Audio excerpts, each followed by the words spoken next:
మన తండ్రి అయిన దేవునికి ప్రభు అయిన యేసుక్రీస్తు ద్వారా వేవేల కృతజ్ఞతాస్తుతులు చెల్లిస్తూ దేవుని ఎంతో గొప్పగా ప్రేమించి ఆ దేవుని యొక్క వాక్యం పట్ల ఆ దేవుని పట్ల శ్రద్ధ ఆసక్తి కలిగి దేవుని ప్రార్థించుటకు ఆయన నామమును స్తుతించుటకు గణపరచుటకు ఆయన యొక్క వాక్యమును నేర్చుకుంటకు చేరువచ్చినటువంటి కూడి ఉన్నటువంటి మీ అందరికీ కూడా ప్రభువైన యేసుక్రీస్తు నామములో శుభాభివందనములు తెలియజేస్తూ సహోదరులు శివ గారి ప్రారంభ ప్రార్థనతో ఈనాటి ఈ మార్నింగ్ ప్రేయర్ను మనం ప్రారంభించుకుందాము.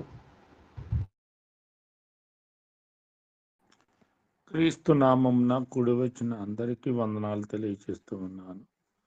ఇప్పటి వరకు మనల్ని అందరినీ కాచి కాపాడి సంరక్షించిన తండ్రి అయిన దేవునికి కృతజ్ఞతలు తెలియజేస్తూ ఉన్నాను.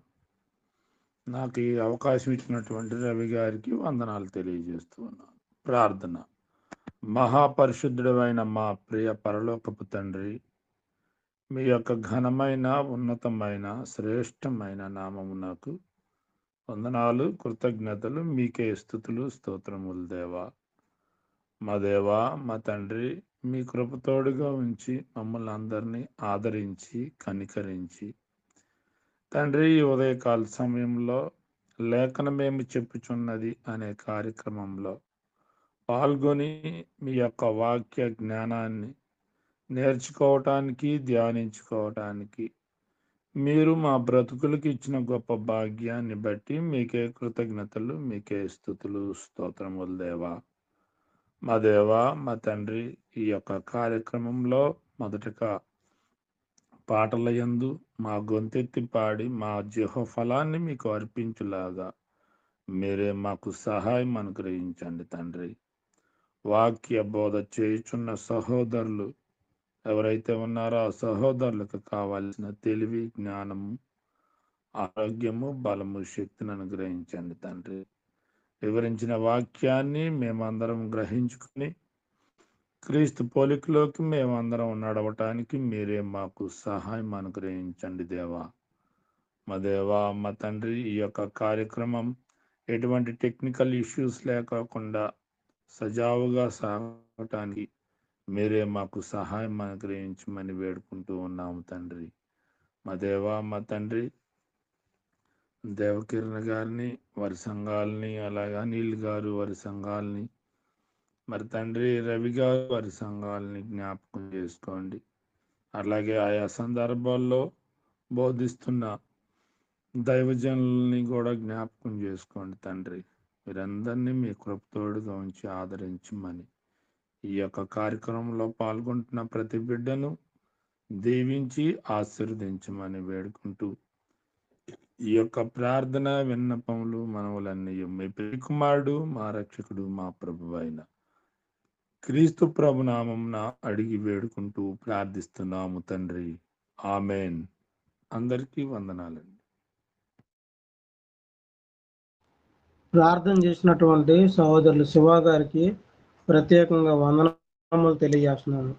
ఈ సమయంలో మొదటి గీతముగా సహోదరులు సుబ్రహ్మణ్యం గారు, అలాగే రెండవ గీతముగా సహోదరులు లాలయ్య గారు పాడి దేవుని నామమును గణపరచవలసిందిగా, కీర్తించవలసిందిగా కోరుకుంటూ ప్రేమతో సహోదరులకు వందనములు తెలియజేస్తూ ఆహ్వానిస్తున్నాను. మొదటిగా తండ్రి అయిన దేవునికి కృతజ్ఞతాస్తుతులు చెల్లించుకొంచు.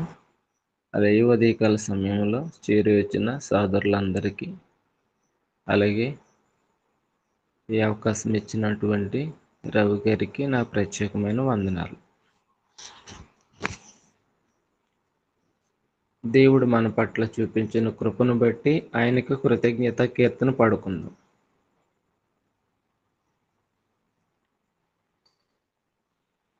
నీవు చేసిన ఉపకారములకు నేనేమి చెల్లింతును, నీవు చేసిన ఉపకారములకు నేనేమి చెల్లింతును, ఏ పాటి వాడను ఏమీయగలవాడను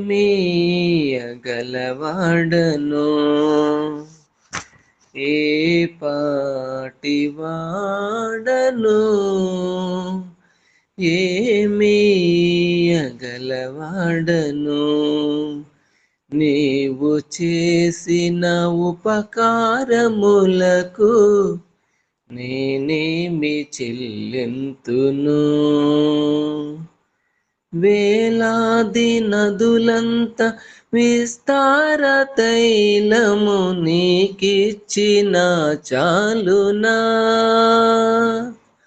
వేలాది నదులంత విస్తార తైలము నీకిచ్చిన చాలునా గర్భఫలమైన నా జ్యేష్ఠ పుత్రుని నీకిచ్చిన చాలునా గర్భఫలమైన నా జ్యేష్ఠ పుత్రుని నీకిచ్చిన చాలునా ఏ పాటి వాడను ఏమీయగలవాడను ఏ పాటి వాడను ఏమీయగలవాడను నీవు చేసిన ఉపకారములకు నేనేమి చెల్లింతును మరణ పాత్రుడ నయ్యున్న నాకై మరణించితివ సిలువలో మరణ పాత్రుడ నయ్యున్న నాకై మరణించితివ సిలువలో కరుణ చూపి నీ జీవ మార్గాన నడిపించుము మెస్సయ్యా కరుణ చూపి నీ జీవ మార్గాన నడిపించుము మెస్సయ్యా ఏ పాటి వాడను ఏమీయగలవాడను ఏ పాటి వాడను ఏమీయగలవాడను నీవు చేసిన ఉపకారములకు నేనేమి చెల్లింతును విరిగి నలిగి బలియాగముగను నా హృదయమర్పింతును తిరిగి నలిగిన బలియాగముగను నా హృదయమర్పింతును రక్షణ చేబు నిత్యము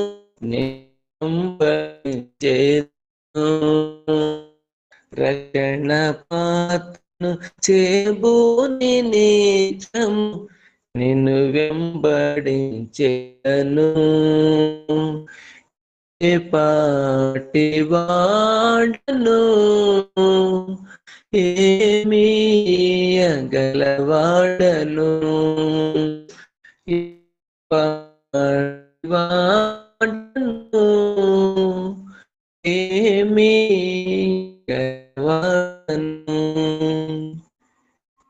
ఈ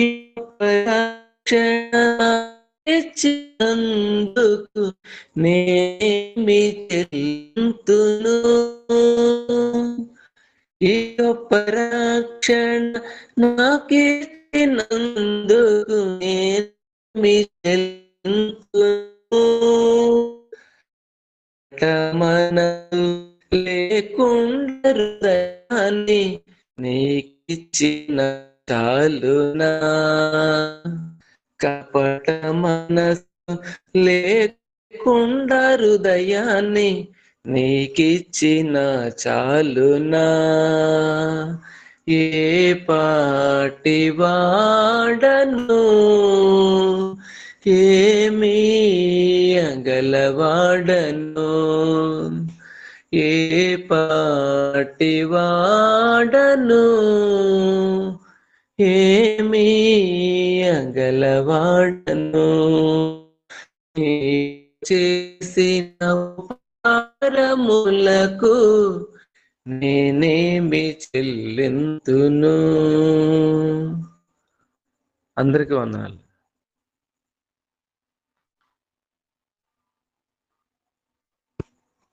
ప్రభు అయిన యేసు క్రీస్తు నామములో సహోదరులందరికీ వందనాలు తెలియజేస్తూ పాట పాడుకుందాం. పాడెదను క్రీస్తుని మధుర గీతాలు, పాడెదను క్రీస్తుని మధుర గీతాలు, ధ్యానించెదను నీ దివ్య వాక్యము దీవారాత్రాలు, చెల్లించెదను మారా స్తుతి స్తోత్రాలు.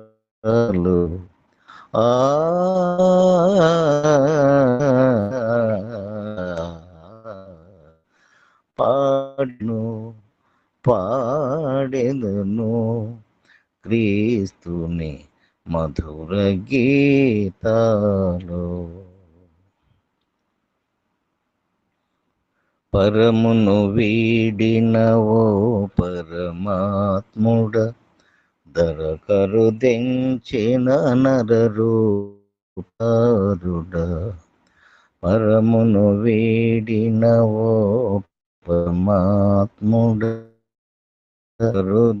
దెంచిన రూపధారుడ, ఘోర పాపిని నేరమెంద చేరదీసిన రక్షక, ఘోర పాపిని నేరమెంచక చేరదీసిన రక్షక, ఎంతో ప్రేమ ఎంతో కరుణ వర్ణింపతరము కాదయ్యా, ఎంతో ప్రేమ ఎంతో కరుణ వర్ణింపతరము కాదయ్యా.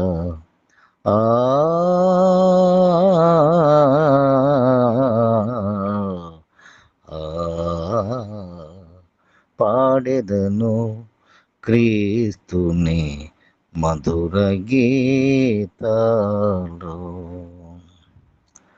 నిత్య రక్షణకు ఆధారం నీవే, సత్యం జీవము మార్గము నీవే, నిత్య రక్షణకు ఆధారం నీవే, సత్యం జీవము మార్గము నీవే, నమ్ము ప్రతివానికి నెమ్మది నొసగిడి నమ్మదగిన ప్రభువా నీతివంతుడా,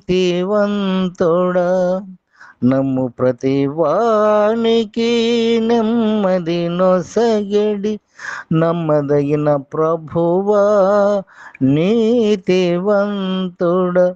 స్తుతియు ఘనత మహిమ ప్రభావం యుగ యుగములకు పాత్రుడ నీవే, స్తుతియు ఘనత మహిమ ప్రభావం యుగ యుగములకు పాత్రుడ నీవే.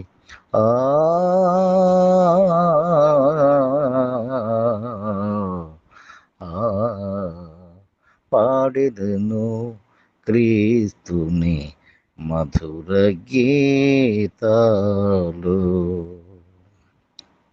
పాప పరిహార బలిగా నీవు కల్వరిగిరిపై మృతి చెందితివి, పాప పరిహార బలిగా నీవు కల్వరిగిరిపై మృతి చెందితివి. నీదు విలువగు సిలువ రుధిరము నాదు కలుషములను బాపెను. నీదు విలువగు సిలువ రుధిరము నాదు కలుషములను బాపెను. ఇంత ప్రేమకు ఏమిత్తునయా, అందుకో నా హృది వందితుడా. ఇంత ప్రేమకు ఏమిత్తునయా, అందుకో నా హృది వందితుడా. ఆ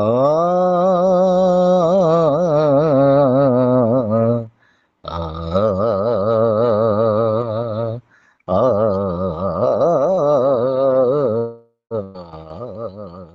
పాడెదను పాడెదను క్రీస్తుని మధుర గీతాలు, ధ్యానించెదను నీ దివ్య వాక్యము దీవారాత్రాలు.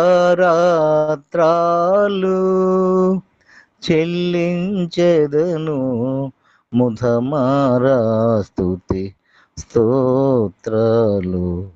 ఆ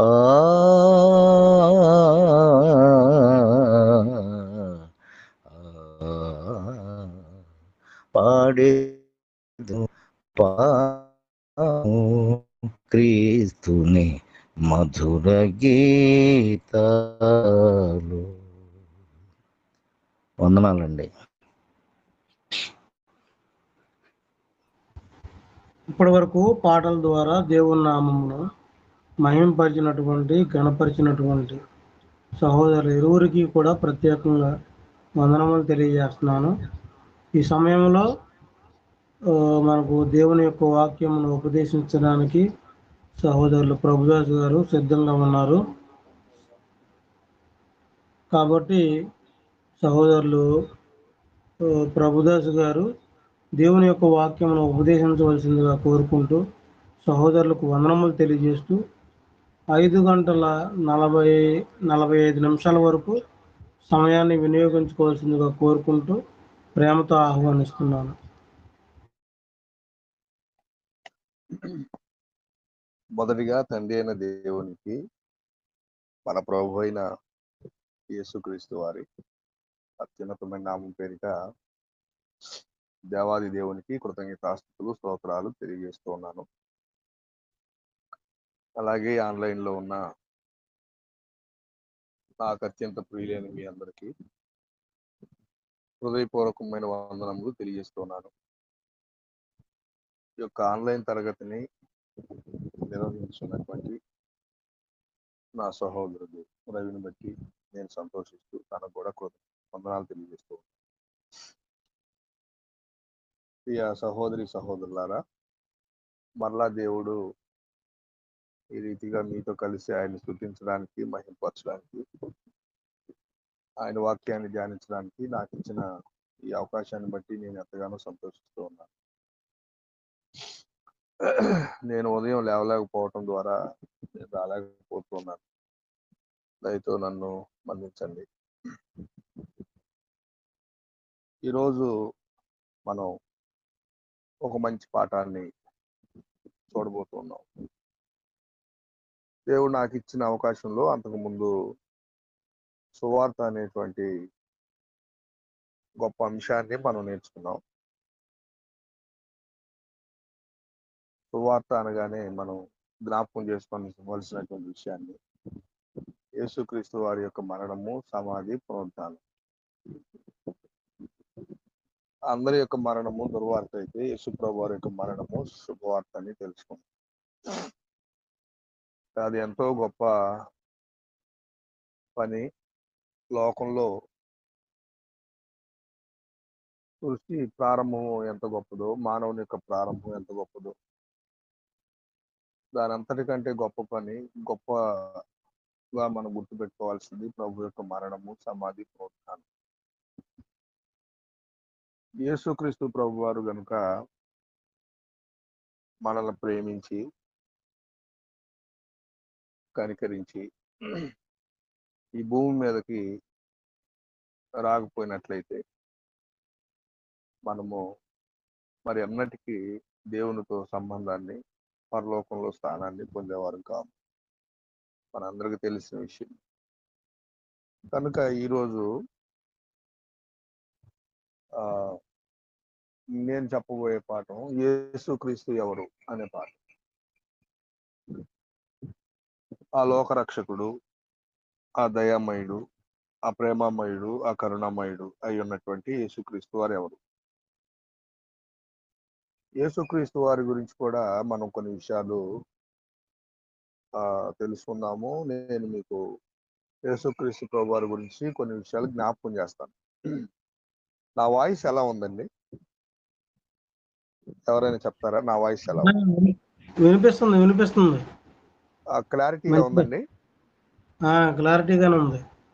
రైట్. థ్యాంక్స్ అండి. యేసుక్రీస్తు ఎవరు? యోహాను సువార్త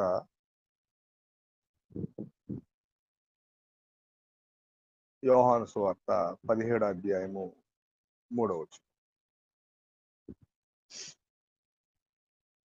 యోహాను సువార్త 17వ అధ్యాయము 3వ వచనం.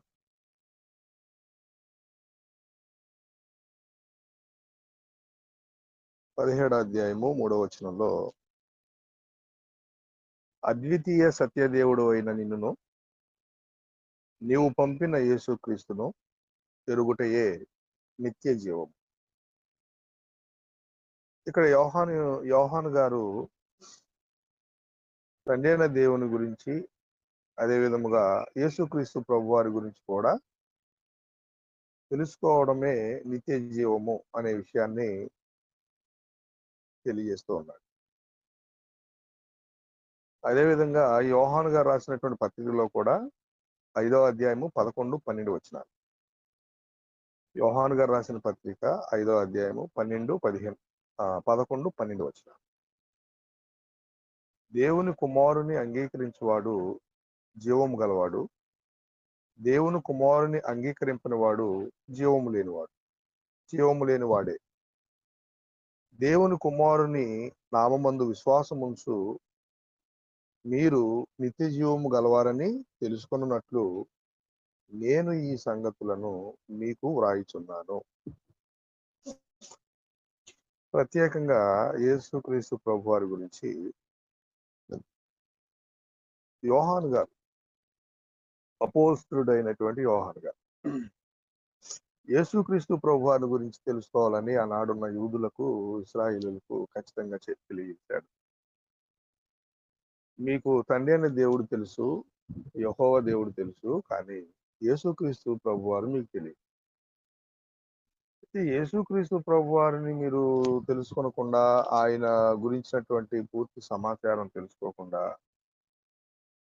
మీరు నిత్య జీవం కావాలి అనుకుంటే అది మీకు దొరకదు అనేటువంటి విషయాన్ని యోహాను గారు తెలియజేస్తున్నాడండి. భారతదేశంలో ఉన్న మనం కూడా యేసుక్రీస్తు ప్రభు వారి గురించి తెలుసుకోవాలి. ఎంతమంది తెలుసుకోవాలి? భారతదేశంలో ఉన్నటువంటి వారు ఎవరెవరు తెలుసుకోవాలి? అందరూ, వారు ఎవరైనా కానీ వారందరూ.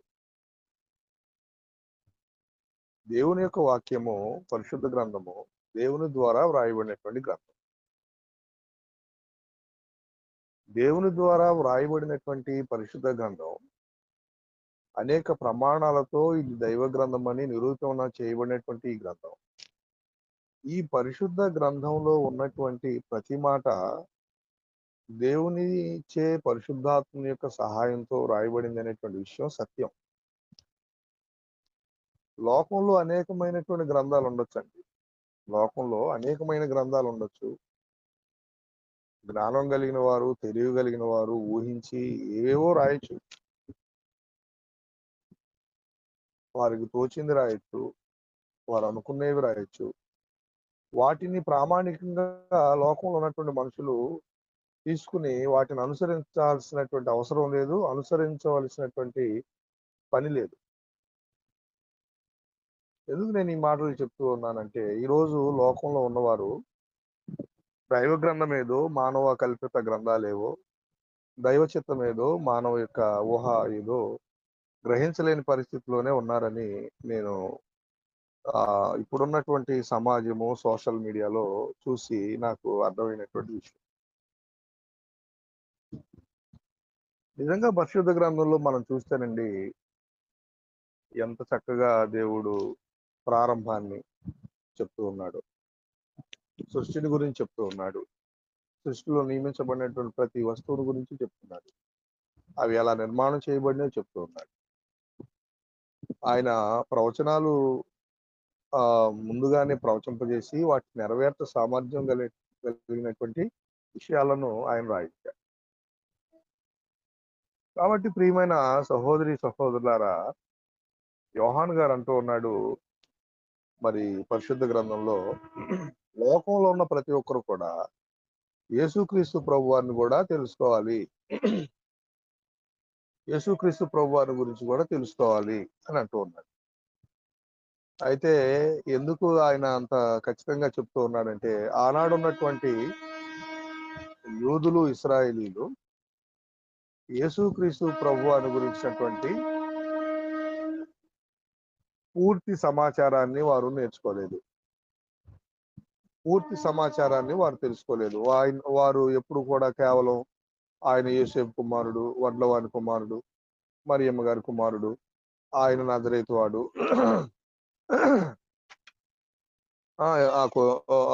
మారుమూల ప్రాంతంలో నుండి వచ్చాడు, ఆయన ప్రత్యేకత ఏమి లేదు, ఇలాంటి ఆ నమ్మకం, విశ్వాసంలోనే ఉన్నారు. కానీ అసలు యేసుక్రీస్తు ప్రభు వారు ఎవరో, ఆయన దేవుడు ఈ లోకానికి ఎందుకు పంపించాడో,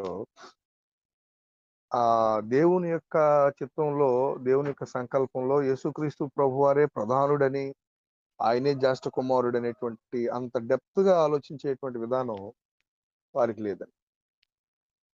ఈ రోజు కూడా యేసుక్రీస్తు ప్రభు వారిని గురించి చాలా మంది ఏమనుకుంటూ ఉన్నారంటే, గౌతమ్ బుద్ధుడు, అలాగే గాంధీ మహాత్ములు వారు, అలాగే మరొకరు ఎలాగైతే కొంతమంది మహాత్ములు ఉన్నారు, వారితో పాటు ఒకటిగా ఎంచుతూ ఉన్నారు. కాదండి, యేసుక్రీస్తు ప్రభు వారు ఈ లోకంలో ఉన్నవారు అందరికంటే గొప్పవారు.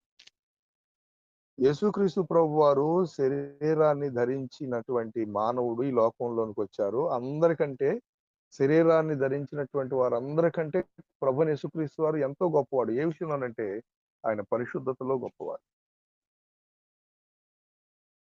ఆయన పనులలో గొప్పవాడు, ఆయన మనసులో గొప్పవాడు, ఆయన క్రియలలో గొప్పవాడు. అంతటి గొప్పవాడు భూమి మీద మరొక వ్యక్తి లేడు. ఆయన సాక్షాత్తు దేవుని కుమారుడు. ఆయన గురించి తెలుసుకోవాలి. ఇక్కడ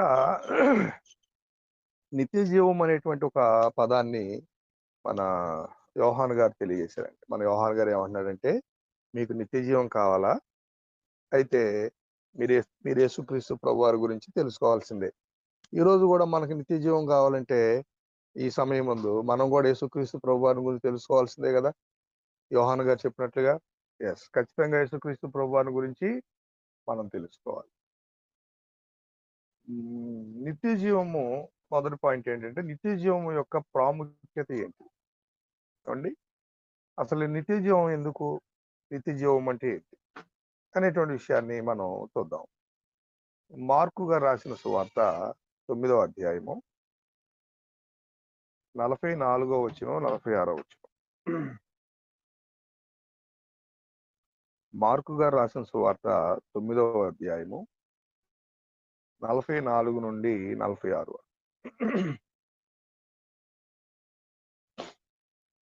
ఇక్కడ మార్కు గారు తెలియజేస్తున్నాడు, నీవు 2 చేతులు కలిగి నరకంలోని ఆరని అగ్నిలోనికి పోవుట కంటే అంగహీనుడవై జీవంలో ప్రవేశించటం మేలు.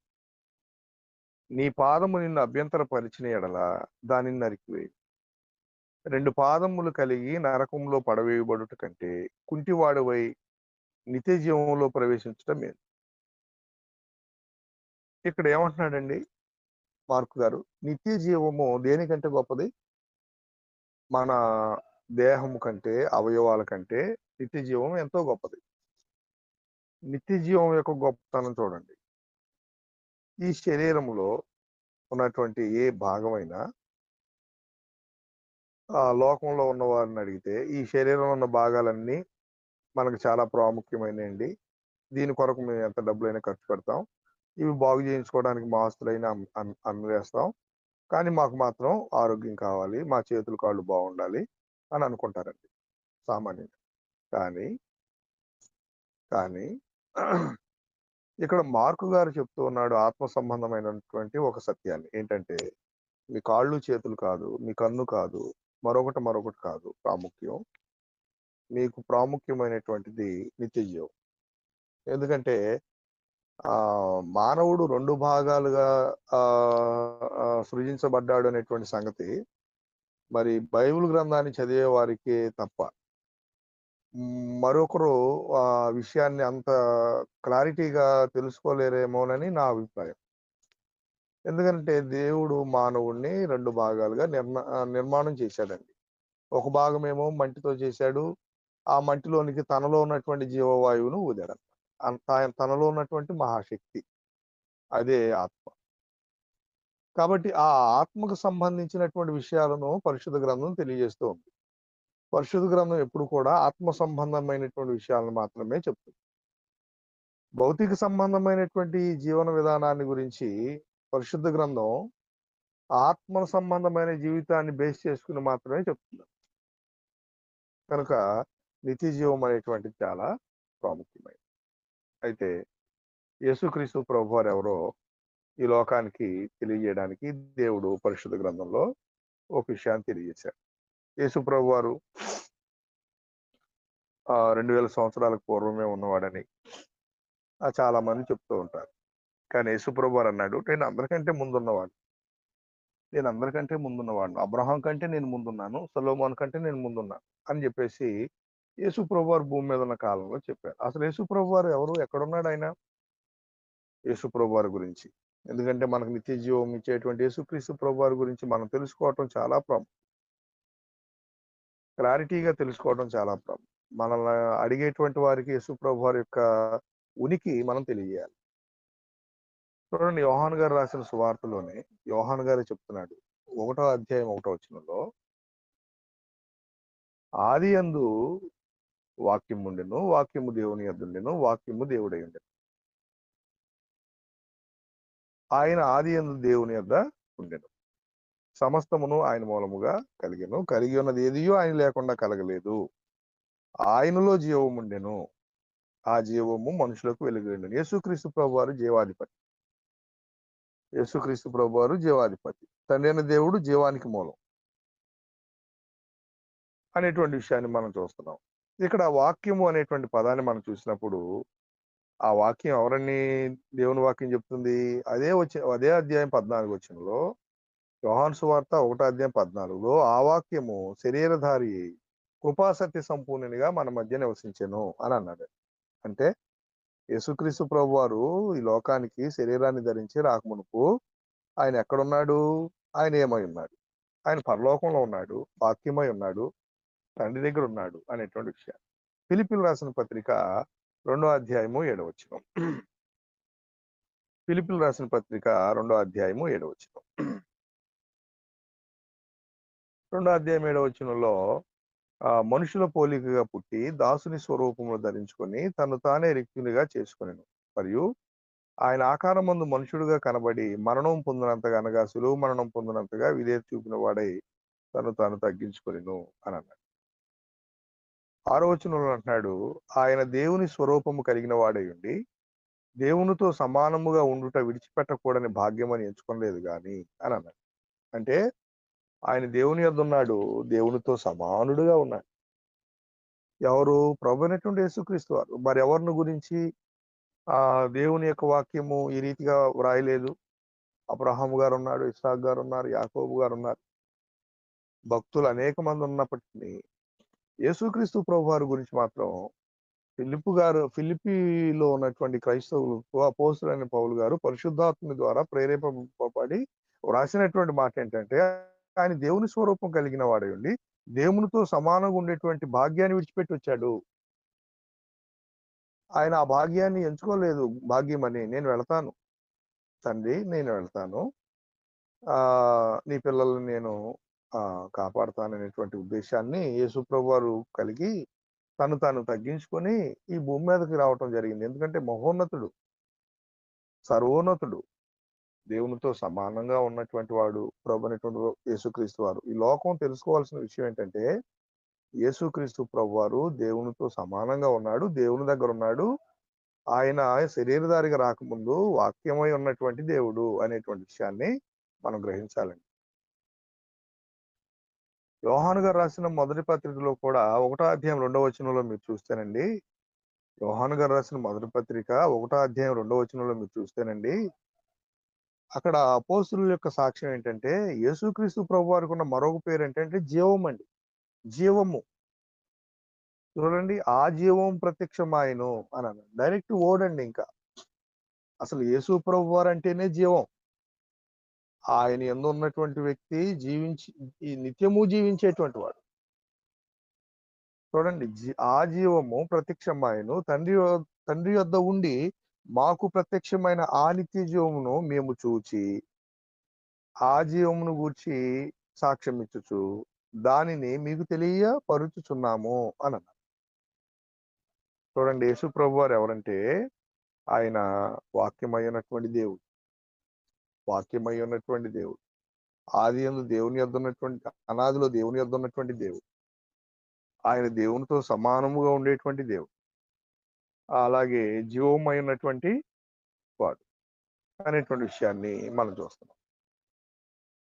మూడో విషయాన్ని మనం చూస్తే, ప్రియమైన సహోదరి సహోదరులారా, యేసుక్రీస్తు ఈ భూమి మీదకి ఎలా వచ్చారు, ఆయన రావడానికి గల కారణం ఏంటో తర్వాత చూద్దాం. ఆయన ఎలా వచ్చారో మనం చూద్దాం.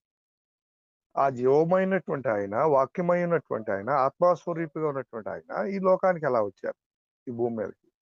యోహాను సువార్త 1వ అధ్యాయము 14 వచనంలో ఇందాక మనం చూసాం కదా, శరీరాన్ని ధరించుకుని వచ్చాడు ఆయన. యేసు ప్రభు వారు శరీరాన్ని ధరించుకుని వచ్చాడు. అదేవిధంగా హెబ్రీయులకు రాసిన పత్రిక 2వ అధ్యాయము 15వ వచనాన్ని కూడా మనం చూస్తే, హెబ్రీయులకు రాసిన పత్రిక 2వ అధ్యాయము 15వ వచనం కూడా మనం చూస్తే, ఇక్కడ యేసుక్రీస్తు ప్రభు వారు శరీరాన్ని ధరించి రావడానికి గల పర్పస్, ముఖ్యమైన ఉద్దేశం చెప్తున్నారు. ఈ ఉద్దేశాన్ని ప్రతి మానవుడు తెలుసుకోవాలండి.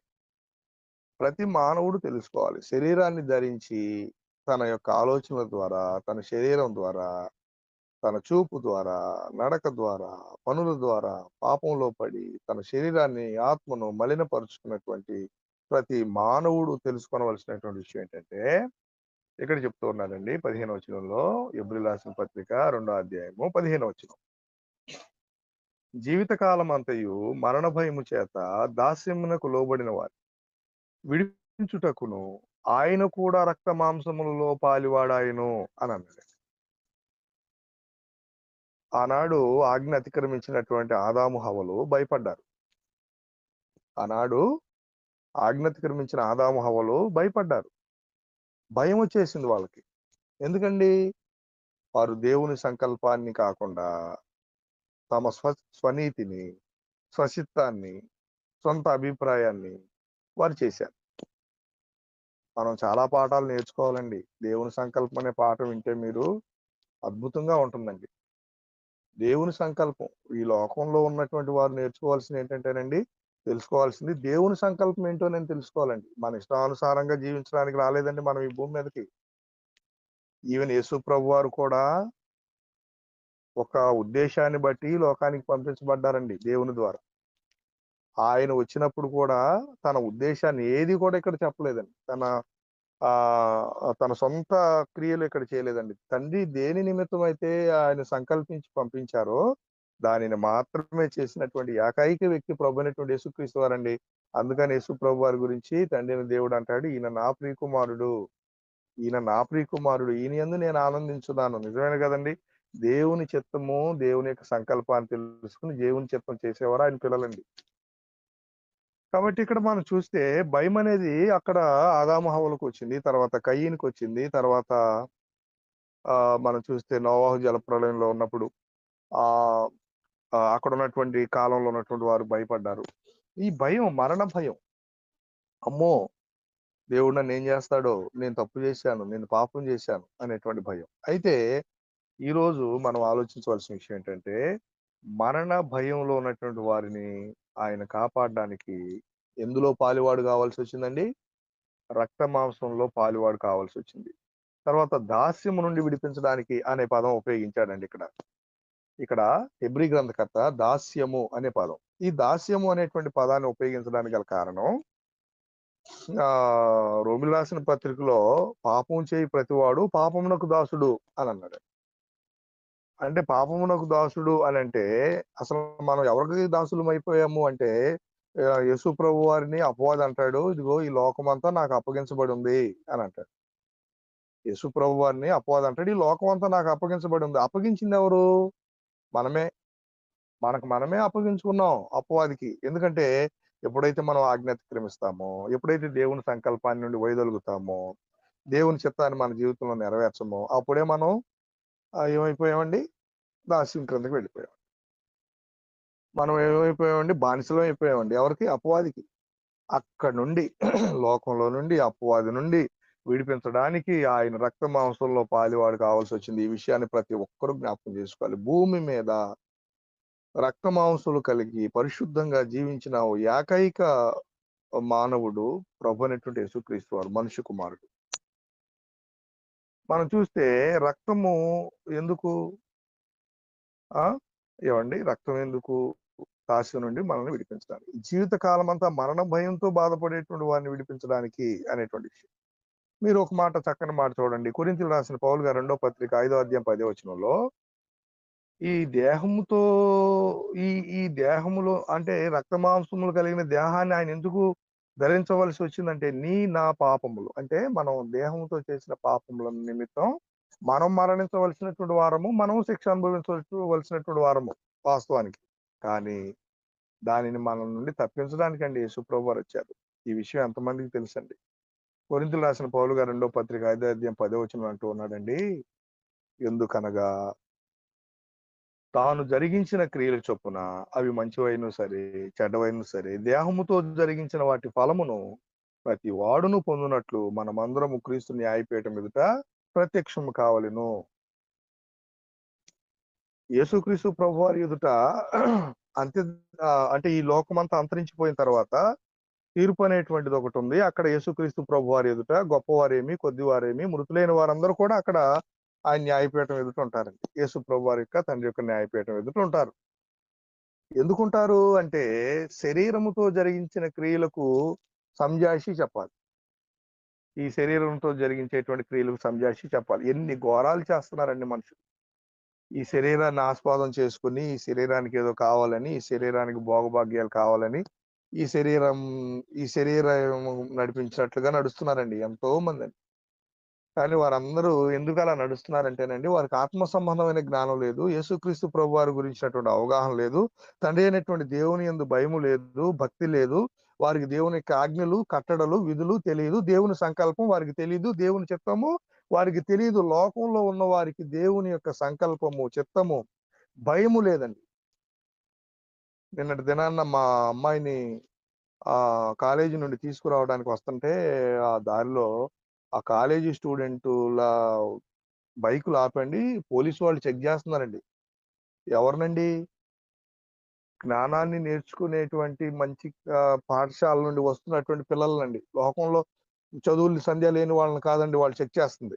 ఎందుకు చెక్ చేస్తున్నారండి? వాళ్ళండి గంజాయి కానీ, మత్తు పదార్థాలు కానీ వారి బండిలో ఏమైనా ఉన్నాయేమో అంటే వాటికి బానిసలైపోతున్నారని వాళ్ళని చెక్ చేస్తున్నారండి. ఎంత అవమానం అండి, ఎంత అవమానం అండి. చూసారా లోకం ఎలాగెళ్ళిపోతుందో? చూసారండి లోకం ఎలాగెళ్ళిపోతుందో? చూసారా? చదువుకున్న పిల్లలే పాడైపోతే ఇంకెవరండి సమాజాన్ని బాగు చేసేది? అక్కడ కాదండి వాళ్ళు తనిఖీ చేయాల్సింది, వాళ్ళ తల్లిదండ్రులు వాళ్ళని తనిఖీ చేయాలి. ఎవరికి వారు వారి హృదయాన్ని తనిఖీ చేసుకోవాలండి. సొలొమోను గారు అంటాడండి, సొలొమోను గారు ఏమంటాడంటే, ఇదంతా కాదు నాయనా, ఇదంతా కాదు. ముందు మానవుడు ఎక్కడి నుంచి ప్రారంభించాలంటే దేవుని యందు భయభక్తులు కలిగి ఉండి ఆయన కట్టడలను విధులను అనుసరించి జీవించినప్పుడు ఇంకా అతన్ని ఎవరూ తనిఖీ చేయాల్సిన అవసరం లేదండి. అతన్ని ఎవరూ తనిఖీ చేయాల్సిన అవసరం లేదు. అలాంటి అలాంటి గుణ లక్షణాలను కోల్పోయాం కాబట్టి మనం శరీరంతో ఏది పడితే అది చేస్తున్నాము. కానీ దానికి లెక్క అప్పజెప్పవలసిన అవసరం లేదని మనం అనుకుంటున్నామండి. లేదు లేదు ప్రియమైన సహోదరి సహోదరులారా, మనం లెక్క అప్పచెప్పాలి. 4వ విషయాన్ని మనం చూస్తే యేసుక్రీస్తు వారి పని భూమి మీద ఏంటి? ఆయన ఏం చేయడానికి వచ్చాడు? ఇలాగ పాపంతో శాపంతో చనిపోయినటువంటి మనందరిని గురించి యేసుక్రీస్తు ప్రభువారు చేసినటువంటి త్యాగం. లోకాసు వార్త 19వ అధ్యాయం 10వ వచనం అండి. లోకాసు వార్త 19వ అధ్యాయం 10వ వచనం.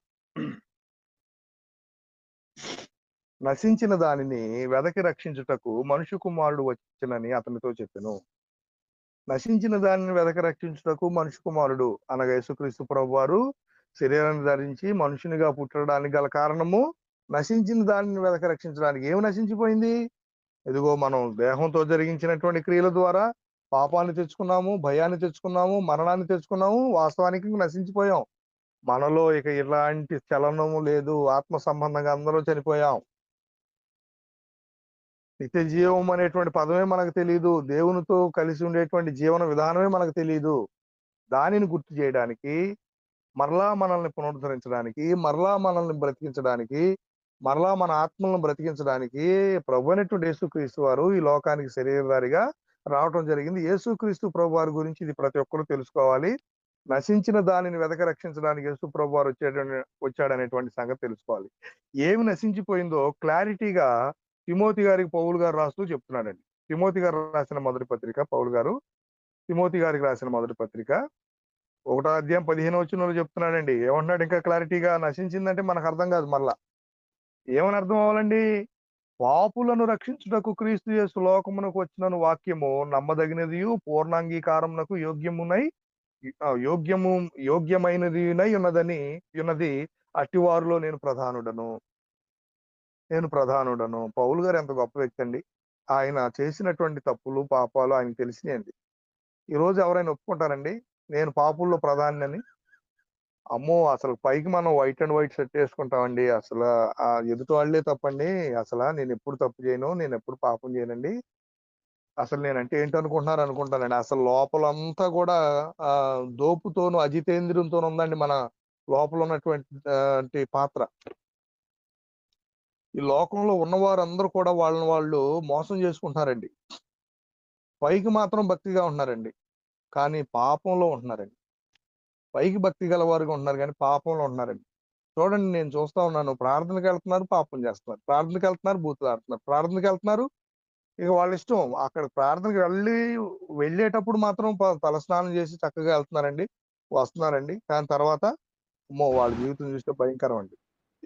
కనుక ప్రియమైన సహోదరు, ఓకే, రైట్, అలా ఉంటున్నారండి. కాబట్టి ప్రియమైన సహోదరి సహోదరులారా, యేసుక్రీస్తు ప్రభు వారు పాపులను రక్షించడానికి వచ్చాడండి. చివరిగా మనం చూస్తే మత్తయి సువార్త 2వ అధ్యాయం 28వ వచనంలో, మత్తయి సువార్త 2వ అధ్యాయం 28వ వచనంలో మనం చూస్తారండి.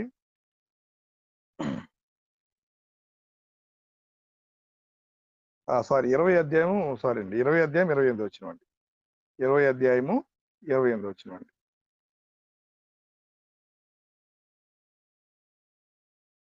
అలాగే మనుష్య కుమారుడు పరిచారం చేయించుకొనుటకు రాలేదు గాని పరిచారం చేయుటకును అనేకులకు ప్రతిగా విమోచన క్రయధనముగా తన ప్రాణమునిచ్చుటకు వచ్చెను. ఏమండి? యేసు ప్రభు వారు రక్తమాంసంలో పాలువాడవడానికి గల కారణము అనేకులకు ప్రతిగా మరి రక్తాన్ని ఇవ్వడానికి వచ్చాడండి. ఆ తర్వాత యేసు ప్రభు వారండి ఆయన రక్తాన్ని చేంజ్ చేశాడంటేనండి అపోస్తుల కార్యాలు 20వ అధ్యాయం 28వ వచనంలో యేసు ప్రభు వారు ఒక రాజ్యాన్ని స్థాపించాడండి, ఒక సంఘాన్ని కట్టాడండి.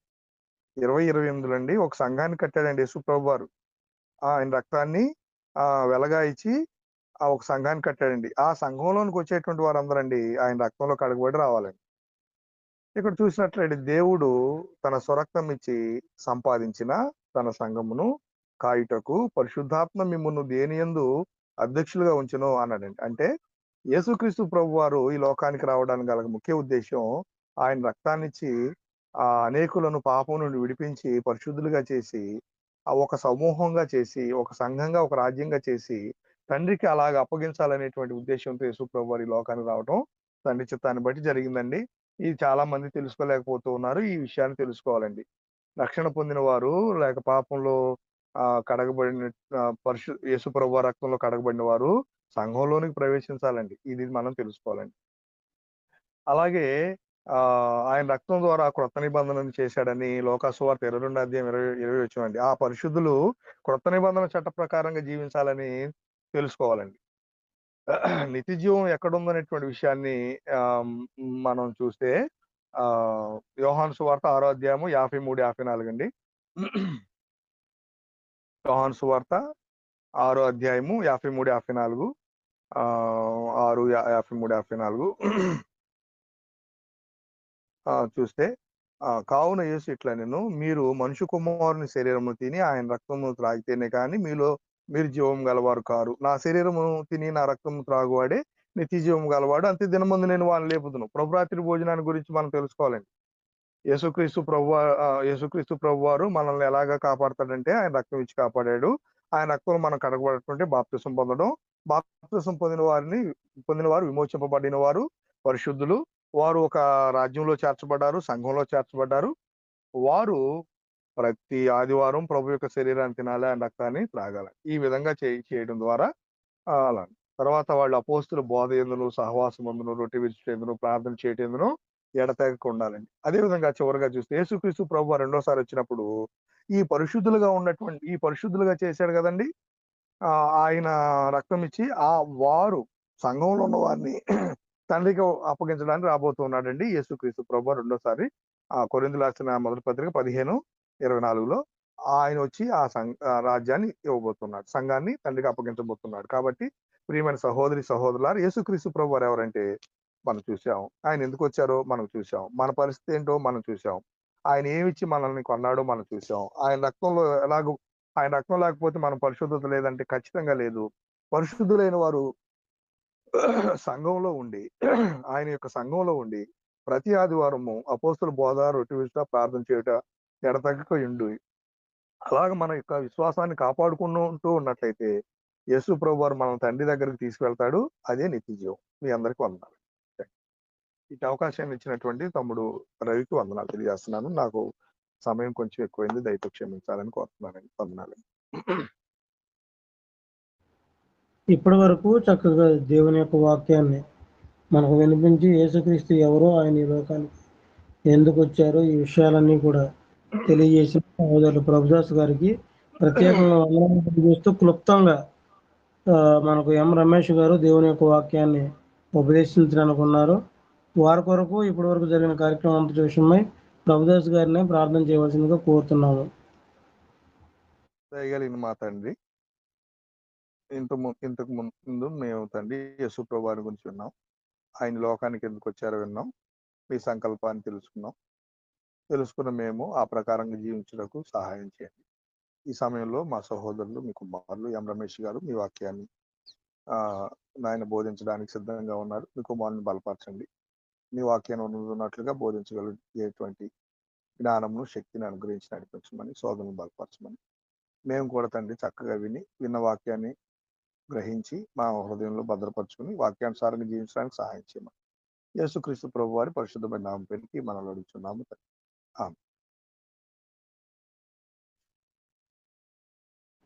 ప్రార్థన చేసినటువంటి సహోదరులు ప్రభుదాస్ గారికి మరి ఒకసారి ప్రత్యేకంగా వందనములు తెలియజేస్తూ ఈ సమయంలో సహోదరులు క్రీస్తునందు సహోదరులు, సువార్థికులు, దేవుని దాసులు ఎం రమేష్ గారు దేవుని యొక్క వాక్యమును ఉపదేశించవలసిందిగా కోరుకుంటూ సహోదరులకు వందనములు తెలియజేస్తూ ప్రేమతో ఆహ్వానిస్తున్నాను.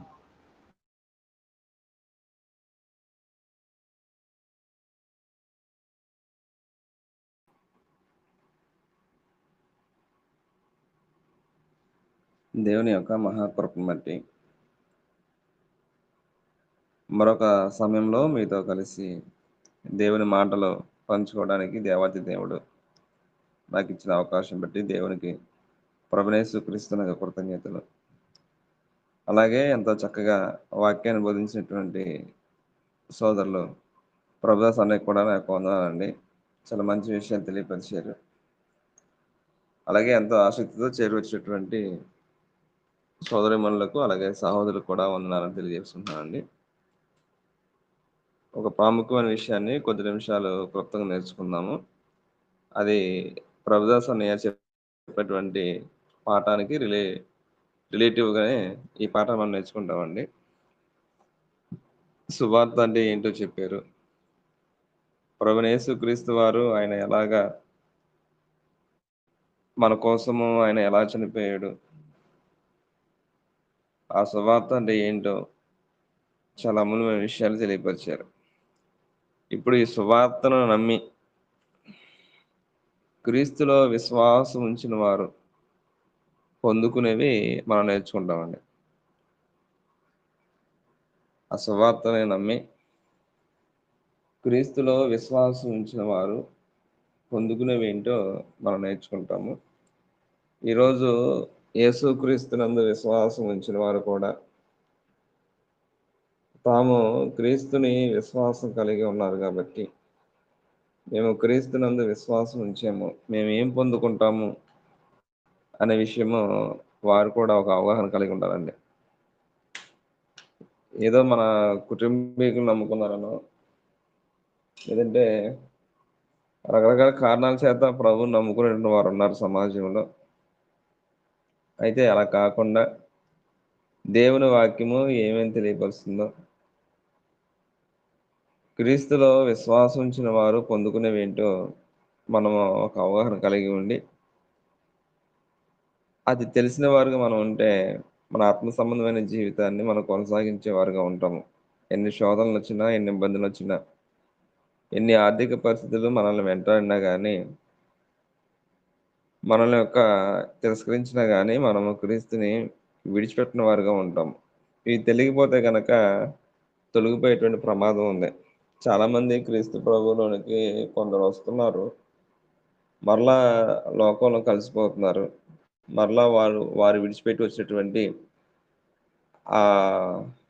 వారు ఏదైతే విడిచిపెట్టి వచ్చారో అందులో గెలిపేటువంటి వాళ్ళు చాలా కుటుంబాలు ఉన్నాయండి, చూస్తున్నామండి. రీసెంట్గా కొన్ని విషయాలు మీరు విన్నారో లేదో తెలియదు కానీ, మరలా యేసుక్రీస్తుని విడిచిపెట్టి తాము ఏదైతే ఆచారములను అలాగే ఏవైతే దేవుళ్ళు కానటువంటి వారిని విడిచిపెట్టి వచ్చారో మరలా అటు వెళ్ళిపోయారండి. చాలా మంది కుటుంబాలు వెళ్ళిపోతున్నారని వింటున్నా నేను. ఎందుకని ఈ సమస్య అనేటువంటిది వస్తుందంటే, వారు సరైన రీతిలో సువార్తను వినలేదు. వారు సరైన రీతిలో క్రీస్తులో విశ్వాసం ఉంచితే వారు పొందుకునేది ఏంటిదో తెలియక వారు క్రీస్తునందు విశ్వాసం ఉంచామని ఏదో ఆశించి వచ్చారు. అది పొందకపోయేసరికి, లేదా అవి తెలియకపోయేసరికి ఎవరో మనుషుల యొక్క ప్రలోభాలకి వారు లోబడి మరలా లోకంలోకి వెళ్ళిపోవడము, లేదంటే తాము తెలియబడినటువంటి విధానానికి ఆరాధన చేసిన దానికి మరలా వెళ్ళిపోవడం జరుగుతుంది. అయితే అట్లా మనం ఉండకుండా అసలు క్రీస్తులో విశ్వాసం ఉంచిన వారు పొందుకునేవి అంటే ప్రతి ఒక్కరు కూడా నేర్చుకోవాలి.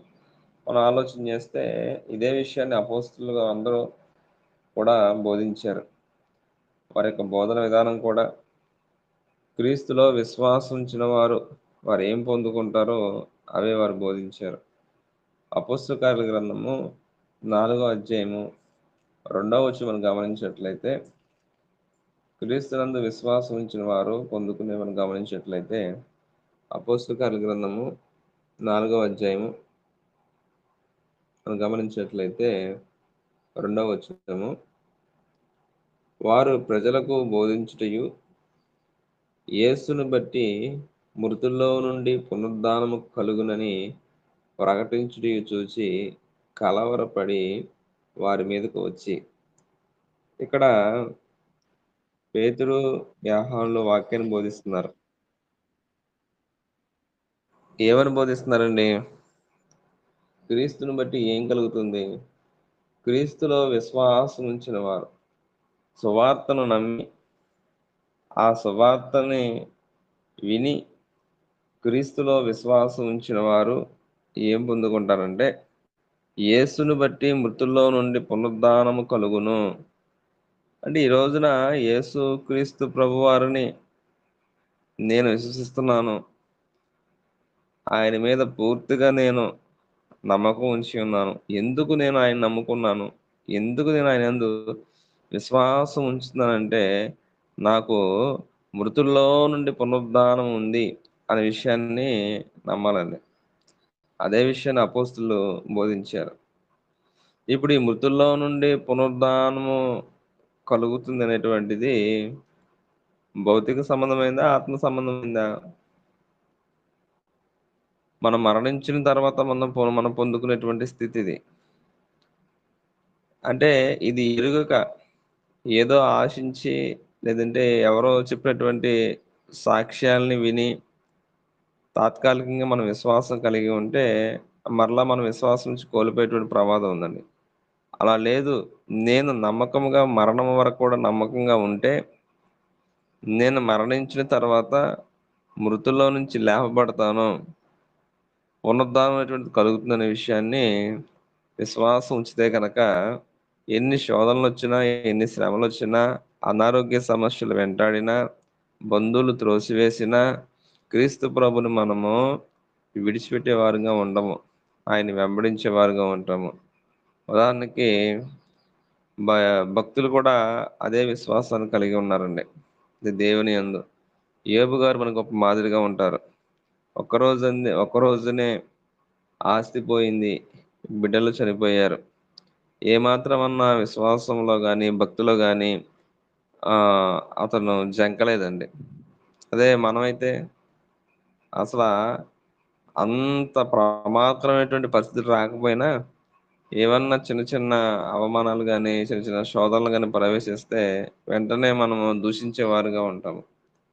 అంటే భౌతికమైనటువంటి విషయాలు ఏదైనా సరే నష్టపోతే వెంటనే క్రీస్తుని విడిచిపెట్టిన వారుగా ఉంటాము. కానీ ఇవేవి కూడా శాశ్వతం కాదు, నిత్యమైనటువంటిది ఉంది అనేటువంటి అవగాహన మనం కలిగి ఉండాలి. కాబట్టి క్రీస్తునందు విశ్వాసం ఉంచిన వారు పొందుకునేవి ఏంటంటే పునరుద్ధానము. అదే విషయాన్ని అపోస్తులు బోధిస్తున్నారు. మనం గమనించినట్లయితే 1 కొరింథీ పత్రిక 15వ అధ్యాయము 16వ వచనం మనం గమనించినట్లయితే 1 కొరింథీ 15వ అధ్యాయము మనం గమనించినట్లయితే అక్కడ పౌలు గారు కూడా ఈ విషయాన్ని కొరింథీయున్నటువంటి సంఘానికి తెలియపరుస్తున్నాడు. మనం గమనించినట్లయితే 16 నుంచి 19 వచనం చదివే ముందు మనకు ఇంకా బాగా అర్థం అవడానికి 13వ వచనం నేను చదువుతున్నానండి. మృతుల పునరుద్ధానము లేని ఎడల క్రీస్తు కూడా లేపబడి ఉండలేదు, మరియు క్రీస్తు లేపబడి ఉన్న ఎడల మేము చెయ్యు ప్రకటన వ్యర్థమే, మీ విశ్వాసము వ్యర్థమే. ఆలోచన చేయండి. క్రీస్తునందు విశ్వాసం ఉంచేటువంటి వారు, ప్రభువైన యేసుక్రీస్తు ఎలాగైతే మృతుల నుంచి లేపబడ్డాడో మనం కూడా లేపబడతాము. మృతుల పునరుద్ధానం అనేటువంటిది ఉంది. ఒకవేళ అది లేకపోతే కనుక మన విశ్వాసం అనేటువంటి వ్యర్థమే. క్రీస్తు ప్రభు లేపబడ్డాడు అనే విషయాన్ని పౌలు గారు నొక్కి చెప్తూ 16వ వచనము, క్రీస్తు మృతులు లేపబడని ఎడల క్రీస్తు కూడా లేపడలేదు, క్రీస్తు లేపబడిన ఎడల మీ విశ్వాసం వ్యర్థమే, మీరింకాను మీ పాపంలోనే ఉన్నారు. అంతేకాదు క్రీస్తునందు నిద్రించిన వారును నశించిరి. ఈ జీవితకాలం మట్టుకే మనము క్రీస్తునందు నిరీక్షించిన వారి ఎడల మనుషులందరికంటే దౌర్భాగ్యులమై ఉందుము. ఈ భూ సంబంధమైనటువంటి జీవితం కొరకే ఏదో ఒక లబ్ధి పొందాలని, ఏదో ఒక లాభం పొందాలని క్రీస్తునందు విశ్వాసం ఉంచితే కనుక దౌర్భాగ్యులు ఎవరైనా ఉన్నారంటే అది వారే. కాబట్టి మనం క్రీస్తునందు విశ్వాసం ఉంచి వారు పొందుకునేది ఏంటంటే, మృతులో నుంచి నాకు పునరుద్ధానం కలుగుతుంది, అందుకు నేను క్రీస్తుని విశ్వసించాను, నేను అది పొందుకుంటానని విశ్వాసం కలిగి ఉండాలి. తర్వాత మనం ఆలోచన చేస్తే యోహాను సువార్త 11వ అధ్యాయము 24వ వచనంలో కూడా క్రీస్తు ప్రభు ఇలాగా తెలియపరుస్తున్నాడు. యోహాను సువార్త 11వ అధ్యాయము 24, 25 వచనాలు. ఇంకా గొప్ప విషయం ఏంటంటే బైబిల్ గ్రంథంలో భక్తులు అలాగే విశ్వాసులందరూ కూడా ఇటు విశ్వాసం కలిగి ఉన్నారు. గమనించినట్లయితే 24వ వచనంలో 11, 24లో మార్త ఆయనతో అంత్యదినమున పునరుద్ధానమందు లేచునని ఎరుగుదు నేను. అంటే మార్త ఏ విశ్వాసం కలిగి ఉందండి? మార్త ఏమంటుందండి? అవునండి, లేస్తారు, అంత్యదినమైన పునరుద్ధానం కలిగి లేస్తానని ఎరుగుదును అని చెప్పేసి అని అంది. అంటే విశ్వాసులు కానీ భక్తులు కానీ దేవుణ్ణి వెంబడించాల్సిన రీతిలో వెంబడించారు బైబిల్ గ్రంథంలో భక్తులందరూ కూడా. కానీ ఇక్కడ ఈ ప్రస్తుత కాలపు భక్తులు మాత్రము బైబిల్లో భక్తులకి ఈనాటి భక్తులకి ఏమాత్రం కూడా వ్యత్యాసం లేకుండా క్రీస్తు ప్రభుని విశ్వసించేటువంటి వారుగా ఉంటున్నారు. అందుకు యేసు పునరుద్ధానమును జీవము నేనే, నా యందు విశ్వాసం ఉంచువాడు చనిపోయినను బ్రతుకును, బ్రతికి నా యందు విశ్వాసం ఉంచి ప్రతివాడు ఎన్నటికని చనిపోడు. ఈ మాట నమ్ముచున్నామని ఆమెను అడిగాను. కాబట్టి పునరుద్ధానమును జీవమును నేనే, నా యందు విశ్వాసం ఉంచేవాడు చనిపోయినను బ్రతుకును. ఇప్పుడు సువార్తను నమ్మి నేను క్రీస్తులో విశ్వాసం ఉంచాను, నేనేం పొందుకుంటానంటే ప్రభు ఎలాగైతే లేపబడ్డాడో నేను కూడా అలా లేపబడతాను, నాకు పునరుద్ధానం అనేటువంటిది ఉంది అనే విషయాన్ని మనం నమ్మాలి. ఆ విషయాన్ని నేను పునరుద్ధానం పొందుకుంటాను అనే విషయాన్ని ఎరగాలి. ఇక రెండో విషయం ఏంటంటే, క్రీస్తులో విశ్వాసం ఉంచిన వారు పొందుకునేది ఒకటి, పునరుద్ధానం పొందుకుంటారు. క్రీస్తు ప్రభు ఎలాగైతే లేపబడ్డారో ఆ వారు కూడా అలాగే మృతుల నుంచి లేపబడతారు. మృతుల పునరుద్ధానం అంటుంది ఉంది. నేను క్రీస్తు ప్రభు వలె నేను కూడా లేపబడతాను విషయాన్ని, నేను పునరుద్ధానం పొందుకుంటాను అనేటువంటిది వారు అవగాహన కలిగి ఉండాలి.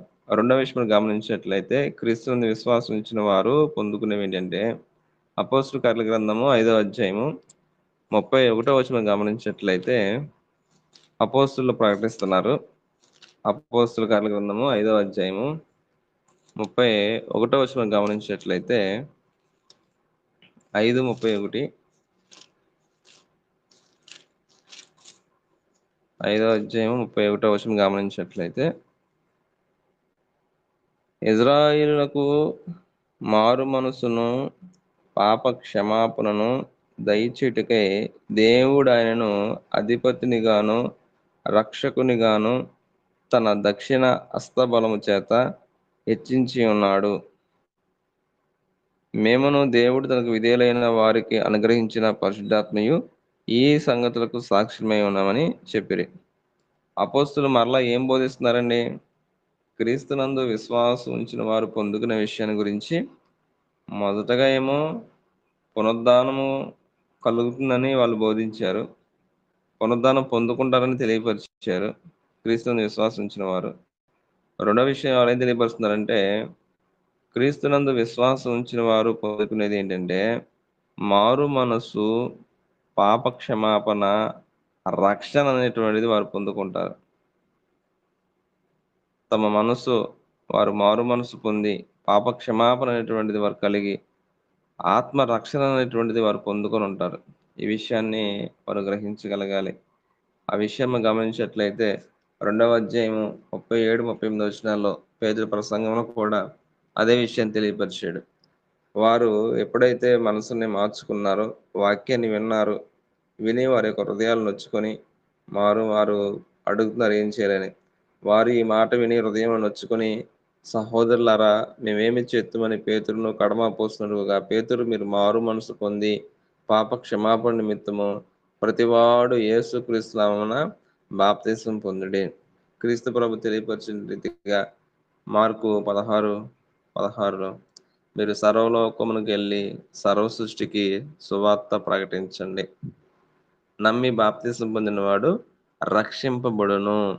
క్రీస్తులో విశ్వాసం ఉంచిన వారు పొందుకునేవి ఏంటంటే, ఎప్పుడైతే సువార్తకు లోబడి సువార్తకు విధేయత చూపించి క్రీస్తులో విశ్వాసం ఉంచేటువంటి వారు ఒకటి పునరుద్ధానం పొందుకుంటారు, 2 మారు మనసును, పాప క్షమాపణను, రక్షణను పొందుకుంటారు అనే విషయాన్ని గ్రహించగలగాలి. మూడో విషయం మనం ఆలోచన చేస్తే వారు ఏం పొందుకుంటారంటే, క్రీస్తులో విశ్వాసం ఉంచిన వారు ఏం పొందుకుంటారంటే, యోహాను సువార్త 7వ అధ్యాయము 37-38 వచ్చి మనం గమనించినట్లయితే, యోహాను సువార్త 7వ అధ్యాయము 37-38 వచనాలు, ఆ పండుగలో మహాదినమైన అంత్యదినమున యేసు నిలిచి, ఎవడైనను దప్పిగొని ఎడల నా యొద్దకు వచ్చి దప్పి తీర్చుకున్నాను. నా యందు విశ్వాసముంచు వాడెవడో లేఖనము చెప్పినట్టు వాని కడుపులో నుండి జీవజల నదులు పారునని బిగ్గరగా చెప్పెను. తన యందు విశ్వాసం ఉంచువారు పొందబోవు ఆత్మను గురించి ఆయన ఈ మాట చెప్పెను. ఇది గమనించినట్లయితే యేసు ఇంకాను మహిమపరచబడలేదు కనుక ఆత్మ ఇంకాను అనుగ్రహింపబడి ఉండలేదు. క్రీస్తు ప్రభు ఆయన సర్వ మానవాళి కొరకు, ఆయన సర్వ మానవాళి పాపాన్ని తానే మోసుకొని మనుషులందరి యొక్క రక్షణార్థమై తన్ను తాను అర్పించుకొని పునరుద్ధరణైన తర్వాత ఈ సువార్తను నమ్మి క్రీస్తులో విశ్వాసం ఉంచిన వారు పొందబోయే దాని గురించి క్రీస్తుకు తెలియపరిచి ఉన్నాడు. ఈ రోజున యేసుక్రీస్తునందు విశ్వాసం ఉంచినటువంటి ప్రియ సహోదరుడా, ప్రియ సహోదరి, నేను ఏం పొందుకుంటున్నాన్న విషయాన్ని మనం అవగాహన కలిగి ఉండాలి. నేను పునరుద్ధానం పొందుకుంటాను, నేను మారు మనసును, పాపక్షమాపణను, రక్షణను పొందుకున్నాను, క్రీస్తునందు విశ్వాసం ఉంచాను. కాబట్టి మూడో విషయం ఏంటంటే ఆత్మను పొందుకున్నాను. క్రీస్తునందు ఎవరైతే విశ్వాసం ఉంచుతారో వారు ఆత్మను పొందుకుంటారు. ఈ విషయాన్ని ప్రభు కూడా తెలియపరుస్తున్నాడు. నా యందు విశ్వాసం ఉంచిన వాడెవడో లేఖనము చెప్పినట్టు వాని కడుపులో నుండి జీవజల నదులు పారునని బిగ్గరగా చెప్పాను. తన యందు విశ్వాసం ఉంచువారు పొందబోవు ఆత్మను గురించి ఆయన ఈ మాట చెప్పాను. మనము జీవము కలిగి జీవించేటువంటి వారంగా ఆ ఆత్మని మనం పొందుకుంటాము. క్రీస్తునందు విశ్వాసం ఉంచిన వారు ఆత్మను పొందుకున్న విషయాన్ని గ్రహించగలగాలి. ఈ ఆత్మ ఎప్పటి వరకు ఉంటుంది, ఈ ఆత్మ ఎందుకు వారికి అనుగ్రహించబడింది అనే విషయం గమనించినట్లయితే ఎఫెసీ పత్రిక 1వ అధ్యాయము 13వ వచనం గమనించినట్లయితే ఎందరైతే సువార్తకు లోబడి క్రీస్తుని సొంత రక్షకుడుగా, ప్రభువుగా, దేవుని కుమారుడుగా అంగీకరించి వారు ఎప్పుడైతే క్రీస్తుని విశ్వాసం ఉంచుతారో వారు ఆత్మను పొందుకుంటారు. ఈ ఆత్మ ఎప్పటి వరకు అంటే 14వ వచనము, 13-14వ వచనం, మీరును సత్యవాక్యమును అనగా మీ రక్షణ సువార్తను విని క్రీస్తునందు విశ్వాసముంచి వాగ్దానం చేయబడిన ఆత్మ చేత ముద్రింపబడితిరి. దేవుని మహిమకు కీర్తి కలుగుటకై ఆయన సంపాదించుకున్న ప్రజలకు విమోచనము కలుగు నిమిత్తము ఈ ఆత్మ మన స్వాస్థ్యమునకు సంచకరువుగా ఉన్నాడు. ఆలోచించండి ప్రియ సహోదరి, సహోదరుడా. క్రీస్తునందు విశ్వాసం ఉంచి వారు పొందుకునేవి ఏంటంటే ఆత్మను వారు పొందుకుంటారు. ఈ ఆత్మని వారు ఎందుకు పొందుకుంటున్నారు మీరు ఆలోచన చేసినట్లయితే క్రీస్తు ప్రభు వాగ్దానం చేయబడినటువంటి ఆ ఆత్మచేత ముద్రింపబడి, అంటే మనం ఎప్పుడైతే సత్యవాక్యమును అనగా మీ రక్షణ సువార్తను విని క్రీస్తునందు విశ్వాసం ఉంచుతారో, క్రీస్తునందు విశ్వాసం ఉంచిన ప్రతి వారు కూడా తాము పొందుకునే విషయం గమనించినట్లయితే మనకు ఆత్మ అనేటువంటిది వాగ్దానం చేయబడింది. ప్రభు చెప్పాడు కదా, మనం యోహాను సూత్రం చదివాము 7వ అధ్యాయంలో, తన యందు విశ్వాసం ఉంచేటువంటి వారు ఆత్మను పొందుకుంటారనే విషయాన్ని ఆయన వాగ్దానం చేశాడు. ఇక్కడ వాగ్దానం చేయబడినటువంటి ఆత్మ చేత ముద్రింపబడితే దేవుని మహిమకు కీర్తి కలుగుటకే ఆయన సంపాదించుకున్న ప్రజలకు విమోచనము కలుగు నిమిత్తము మనం విమోచించబడుతున్నాము. మనము దేవుని పిల్లలము. మనము ఆ యొక్క పునరుద్ధానము కలిగి జీవించడానికి, అదే నిత్యత్వం కలిగి జీవించడానికి ఈ ఆత్మ అనేటువంటిది మనకి సంచకరువుగా ఇవ్వబడుతుంది. ఈ ఆత్మ మన స్వాస్థ్యమునకు సంచకరువుగా ఉన్నాడు. మన స్వాస్థ్యం ఏదైతే ఉందో పరలోక రాజ్యము, ఆ స్వాస్థ్యానికి మీకు ఒక అడ్వాన్స్ ఇవ్వడం జరుగుతుంది. సంచకరువు అంటే ఏంటంటే అడ్వాన్స్ అండి, భజన. నీకు ఒక స్వాస్థ్యం ఉంది, ఆ నిత్యమైనటువంటి స్వాస్థ్యానికి నువ్వు అర్హుడివి, నువ్వు అర్హురాలివి అని చెప్పడానికి క్రీస్తునందు విశ్వాసం ఉంచిన వారికి, సువార్తకు లోబడి క్రీస్తునందు విశ్వాసం ఉంచిన వారు పొందుకునేటువంటి ఈ యొక్క ఆత్మని అని గ్రహించడం జరుగుతుంది. ఆ విషయాన్ని గ్రహించగలగాలి. ఇక 4వ విషయం మనం గమనించినట్లయితే క్రీస్తునందు విశ్వాసం ఉంచిన వారు పొందుకునేవి ఏంటంటే వారు దేవుని కుమార్తత్వాన్ని పొందుకుంటున్నారండి. అంటే దేవుని కుమారులు కుమార్తెలు అవుతున్నారు. యోహాను సువార్త 1వ అధ్యాయం గమనించినట్లయితే యోహాను సువార్త 1వ అధ్యాయము 12వ వచనం మనం గమనించినట్లయితే దేవుని వాక్యం మనకి ఈ రీతిగా తెలియపరుస్తుంది. తన్ను ఎందరో అంగీకరించిరో వారికందరికీ అనగా తన నామమునందు విశ్వాసముంచిన వారికి దేవుని పిల్లలగుటకు ఆయన అధికారం అనుగ్రహించెను. వారు దేవుని వలన పుట్టిన వారే గాని రక్తము వలనను శరీరిచ్చ వలనను మనసిచ్చ వలనను పుట్టిన వారు కారు. మీరు గమనించినట్లయితే సువార్తకు లోబడి క్రీస్తునందు విశ్వాసముంచిన వారు పొందుకునేటువంటి మరొక విషయం ఏంటి? తాము ఎవరు పిల్లలు అవుతున్నారో వారు ఎరిగి ఉండాలి. నేను క్రీస్తునందు విశ్వాసించాను, నేనేం పొందుకుంటున్నానంటే నేను పునరుద్ధానము పొందుకుంటున్నాను, నేను మారు మనసును పాపక్షమాపణ రక్షణ పొందుకున్నాను, నేను ఆత్మను పొందుకున్నాను, నేను దేవుని కుమార్తెత్వాన్ని పొందుకున్న విషయాన్ని గ్రహింపగలిగి జీవించాలండి. గ్రహింపగలిగి మన ఆత్మ సంబంధమైన జీవితాన్ని మనము కొనసాగించే వారిగా ఉండాలి. తన్ను ఎందరు అంగీకరించురో వారికందరికీ అనగా తన నామమందు విశ్వసించిన వారికి దేవుని పిల్లలగుటకు ఆయన అధికారము అనుగ్రహించెను. మనము దేవుని కుమార్తెలము అవుతున్నామండి క్రీస్తు ద్వారా. ఈ విషయాన్ని ఎఫెసీ పత్రిక 1వ అధ్యాయము 4-6 వచనం మనం గమనించినట్లయితే ఇది దేవుని యొక్క సంకల్పం, ఈ దేవుని యొక్క ప్రణాళిక మనం గమనించినట్లయితే ఎట్లనగా తన ప్రియుని యందు తాను ఉచితముగా మనకు అనుగ్రహించిన తన కృపా మహిమకు కీర్తి కలిగినట్లు తన చిత్త ప్రకారమైన దయా సంకల్పం చొప్పున యేసు క్రీస్తు ద్వారా తనకు కుమారులుగా స్వీకరించుటకై మనలను ముందుగా తన కోసం నిర్ణయించుకొని మనము తన ఎదుట పరిశుద్ధులమును నిర్దోషముని జగత్తు పునాది వేయబడక మునిపే ప్రేమ చేత ఆయన క్రీస్తులో మనలను ఏర్పరచుకునేను. ఇది దేవుని యొక్క దయాపూర్వకమైనటువంటి సంకల్పం అండి. ప్రతి మనుషుడు కూడా, ప్రతి వారు కూడా క్రీస్తు యేసునందు దేవునికి కుమారులుగా కుమార్తెలుగా స్వీకరించినటువంటిది దేవుని యొక్క సంకల్పమై ఉన్నది. ఇది జగత్తి పునాది వేయబడక ముందే దేవుని యొక్క సంకల్పం.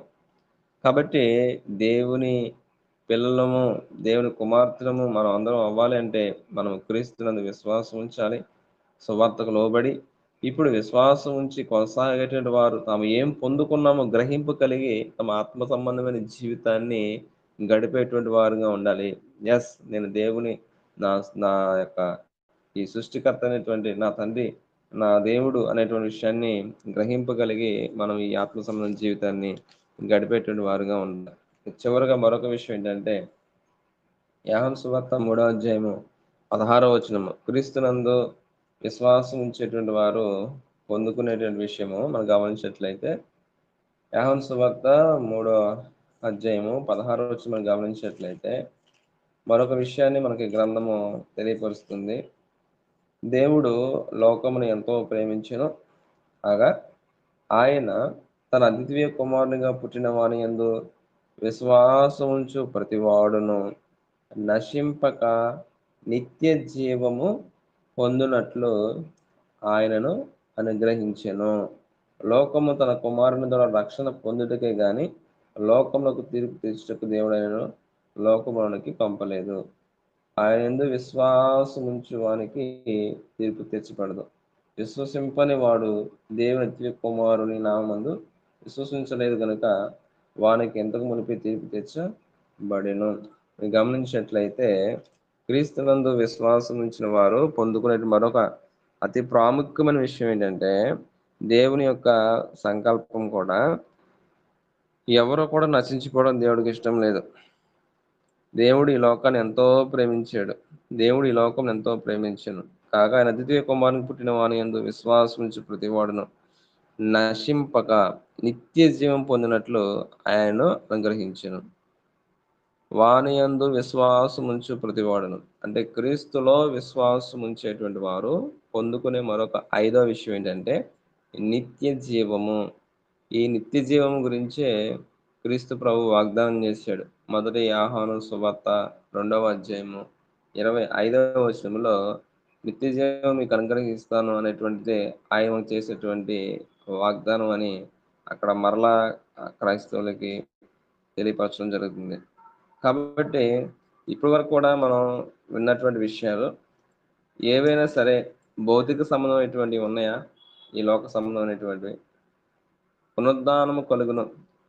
నువ్వు మరణించిన తర్వాత మనం గమనించినట్లయితే నువ్వు మరణించిన ప్రతి మనిషి కూడా లేపబడతాడు. తీర్పు అనేటువంటిది ఉంది. ఇప్పుడు నువ్వు ఎలా లేపబడతావు అనేటువంటిది ప్రాముఖ్యమైనది.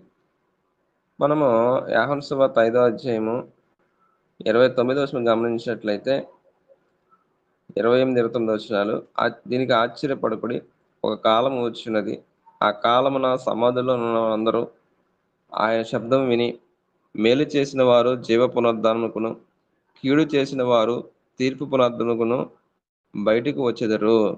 అంటే మరణించినటువంటి ప్రతి ఒక్కరు కూడా లేపబడతారు. వారిలో 2 గుంపులుగా లేపబడతారు. మేలు చేసిన వారు జీవ పునరుద్ధానానికి లేపబడతారు. కీడు చేసిన వారు తీర్పు పునరుద్ధరణకు వారు బయటికి వచ్చేదారు. కాబట్టి ఇప్పుడు నువ్వు ఏ గుంపులో నువ్వు ఉంటావు? ఇది మన ఆత్మ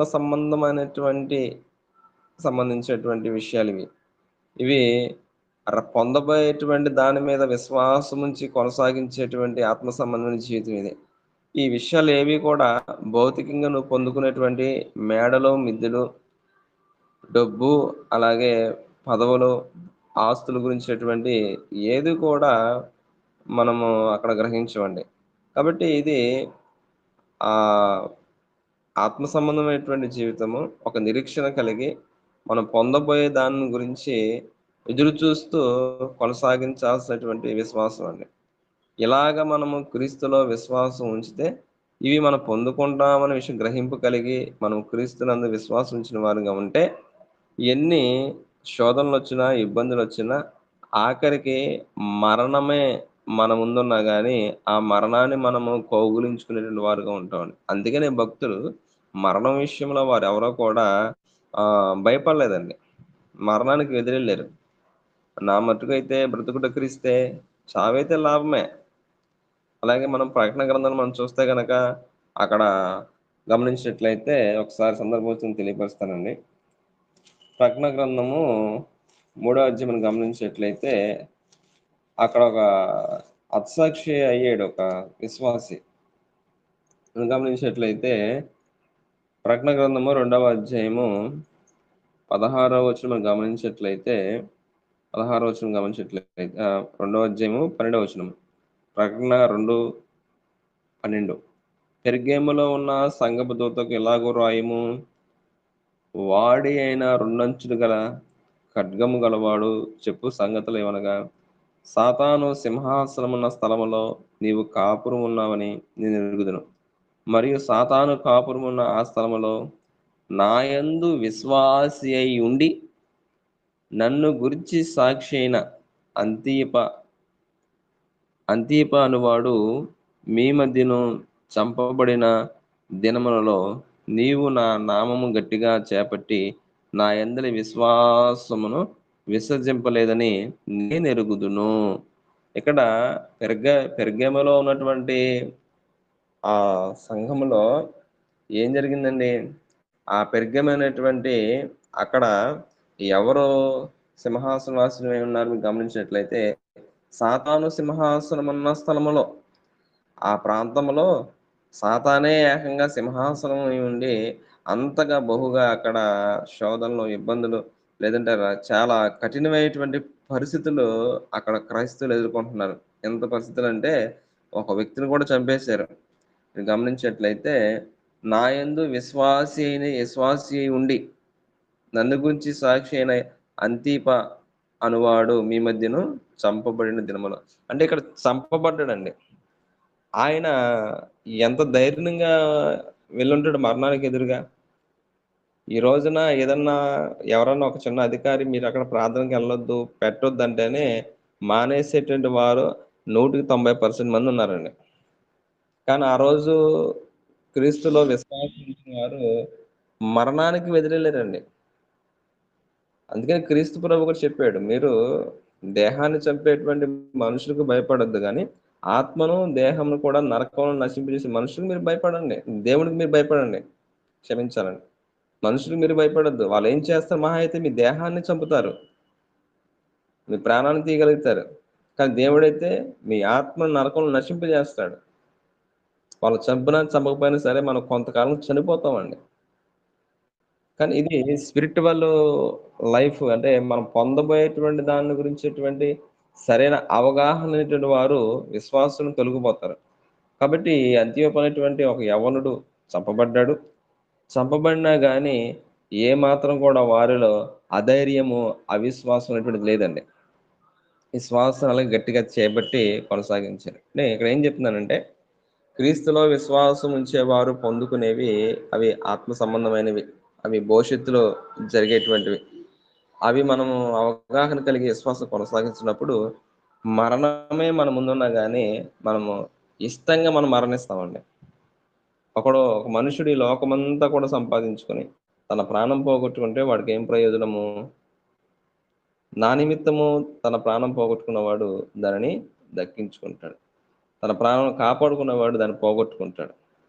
కాబట్టి క్రీస్తు నిమిత్తం వచ్చేటువంటి ఏ విధమైనటువంటి శోధనలకి లేదంటే బెదిరింపులకి భయపడిపోయి కొంతకాలం నీ ప్రాణాన్ని కాపాడుకున్నావా, నువ్వు చనిపోయిన తర్వాత దాన్ని నువ్వు పోగొట్టుకుంటావు.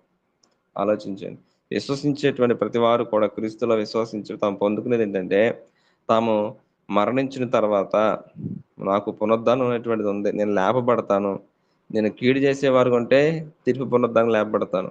మేలు చేసేవారుగా ఉండి, అంటే మేలు దేవుని వాక్యాన్ని గ్రహించి ఆయన చిత్తాన్ని గ్రహించగలిగి క్రీస్తునందు ఎలా విశ్వసించాలో విశ్వసించి కనుక మేలు పునరుద్ధరణ లేపబడతాము. 2, మారు మనసును పాపక్షమాపణ రక్షణ కలిగి మనం కొనసాగించే వారుగా ఉంటాము.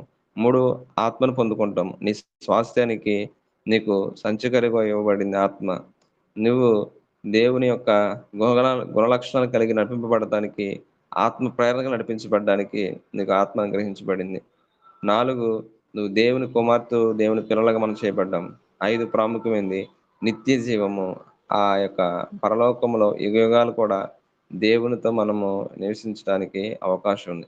ఈ 5 విషయాలు కూడా భవిష్యత్తులో మనం పొందుకునేవి. అంటే ఆత్మమైతే ఇప్పుడు పొందుకుంటాము, ఆత్మ మనం నడుచుకుంటూ ఉంటాము. దేవుని ఇప్పుడు నడుచుకోవడానికి దేవుని పిల్లలం ఇప్పుడు అవుతాము. అయితే పాపక్షమాపణ మారు మనసును ఇప్పుడు పొందుకొని రక్షణ కొనసాగించే వారుగా ఉంటాము. ఈ పునరుద్ధానం అనేటువంటిది అలాగే నిత్య జీవం అనేటువంటిది మనం మరణించిన తర్వాత పునరుద్ధానం పొందుకుంటాం, మృతుల నుంచి లేపబడతామని. తర్వాత మనము ఆ నిత్యము కూడా యుగాలు కూడా దేవుని నివసిస్తాం అనేటువంటిది నిత్య జీవము. ఈ విషయాలు గ్రహించగలిగి మన విశ్వాసం కొనసాగిస్తే కనుక ఏమాత్రం కూడా మనము ఏ విధమైనటువంటి శ్రమలో శోధనలు వచ్చినా, మరణమే మన ముందున్నా కానీ మనం క్రీస్తుని విడిచిపెట్టి వెళ్ళేవారుగా ఉండవండి. కానీ కొందరు ఈ విషయాన్ని గ్రహించగా క్రీస్తునందు విశ్వాసం ఉంచితే ఏదో పొందుకుంటామని, స్వస్థత పొందుకుంటామనో, లేదంటే మేడలో మిద్దెలు కడతామనో, లేదంటే లాభం వస్తుందనో, లేదా బలహీనతలు పోతాయనో, లేదా గర్భఫలం వస్తుందనో వీటిని ఆశించి వస్తున్నారండి. ఇవి ఉండవు అని నేను అనట్లేదు. ఇదంతా కూడా సెకండ్ స్టెప్. ఆయన కృప, ఆయన చిత్తమైతే ఇస్తాడు, లేకపోతే లేదు. కానీ వీటి కొరకు మాత్రమే ఆశించి, వీటి కొరకు మాత్రమే విశ్వసించి క్రీస్తు దగ్గరికి వచ్చేటువంటి వారు ఉన్నారండి. వారిని గురించి ఒక మాట చెప్పబడింది. ఆ మాట చెప్పుకొని మనం ముగించుకుందాము. ఒకవేళ మనలో ఎవరైనా సరే అటు విశ్వాసం కలిగి ఉంటే కనుక మార్చుకొని ఇప్పటి వరకు మనం చెప్పుకున్నటువంటి విషయాల్లో విశ్వాసం కలిగి అవి మనం పొందుకుంటామని గ్రహింపగలిగి జీవించే వారంగా ఉండాలి. 15:19 మొదటి కొరింథీ, ఈ జీవిత కాలం మట్టికే మనము క్రీస్తునందు నిరీక్షించిన వారి ఎలా మనుషులందరికంటే దౌర్భాగ్యులమై ఉందుము. దరిద్రుడు వేరు, దౌర్భాగ్యుడు వేరండి. దరిద్రుడు అంటే ఏమీ లేనివాడు. దౌర్భాగ్యుడు అంటే అన్నీ ఉండి కూడా ఉపయోగించుకునేవాడు దౌర్భాగ్యుడు. క్రీస్తులో ఈ భౌతిక సంబంధమైన విషయాలే కాదండి, ఆత్మ సంబంధమైన విషయాలు ఎన్నో ఉన్నాయి. కానీ ఈ భౌతిక సంబంధమైన వాడి గురించి ఆశించి వస్తున్నామంటే మనం దౌర్భాగ్యులు.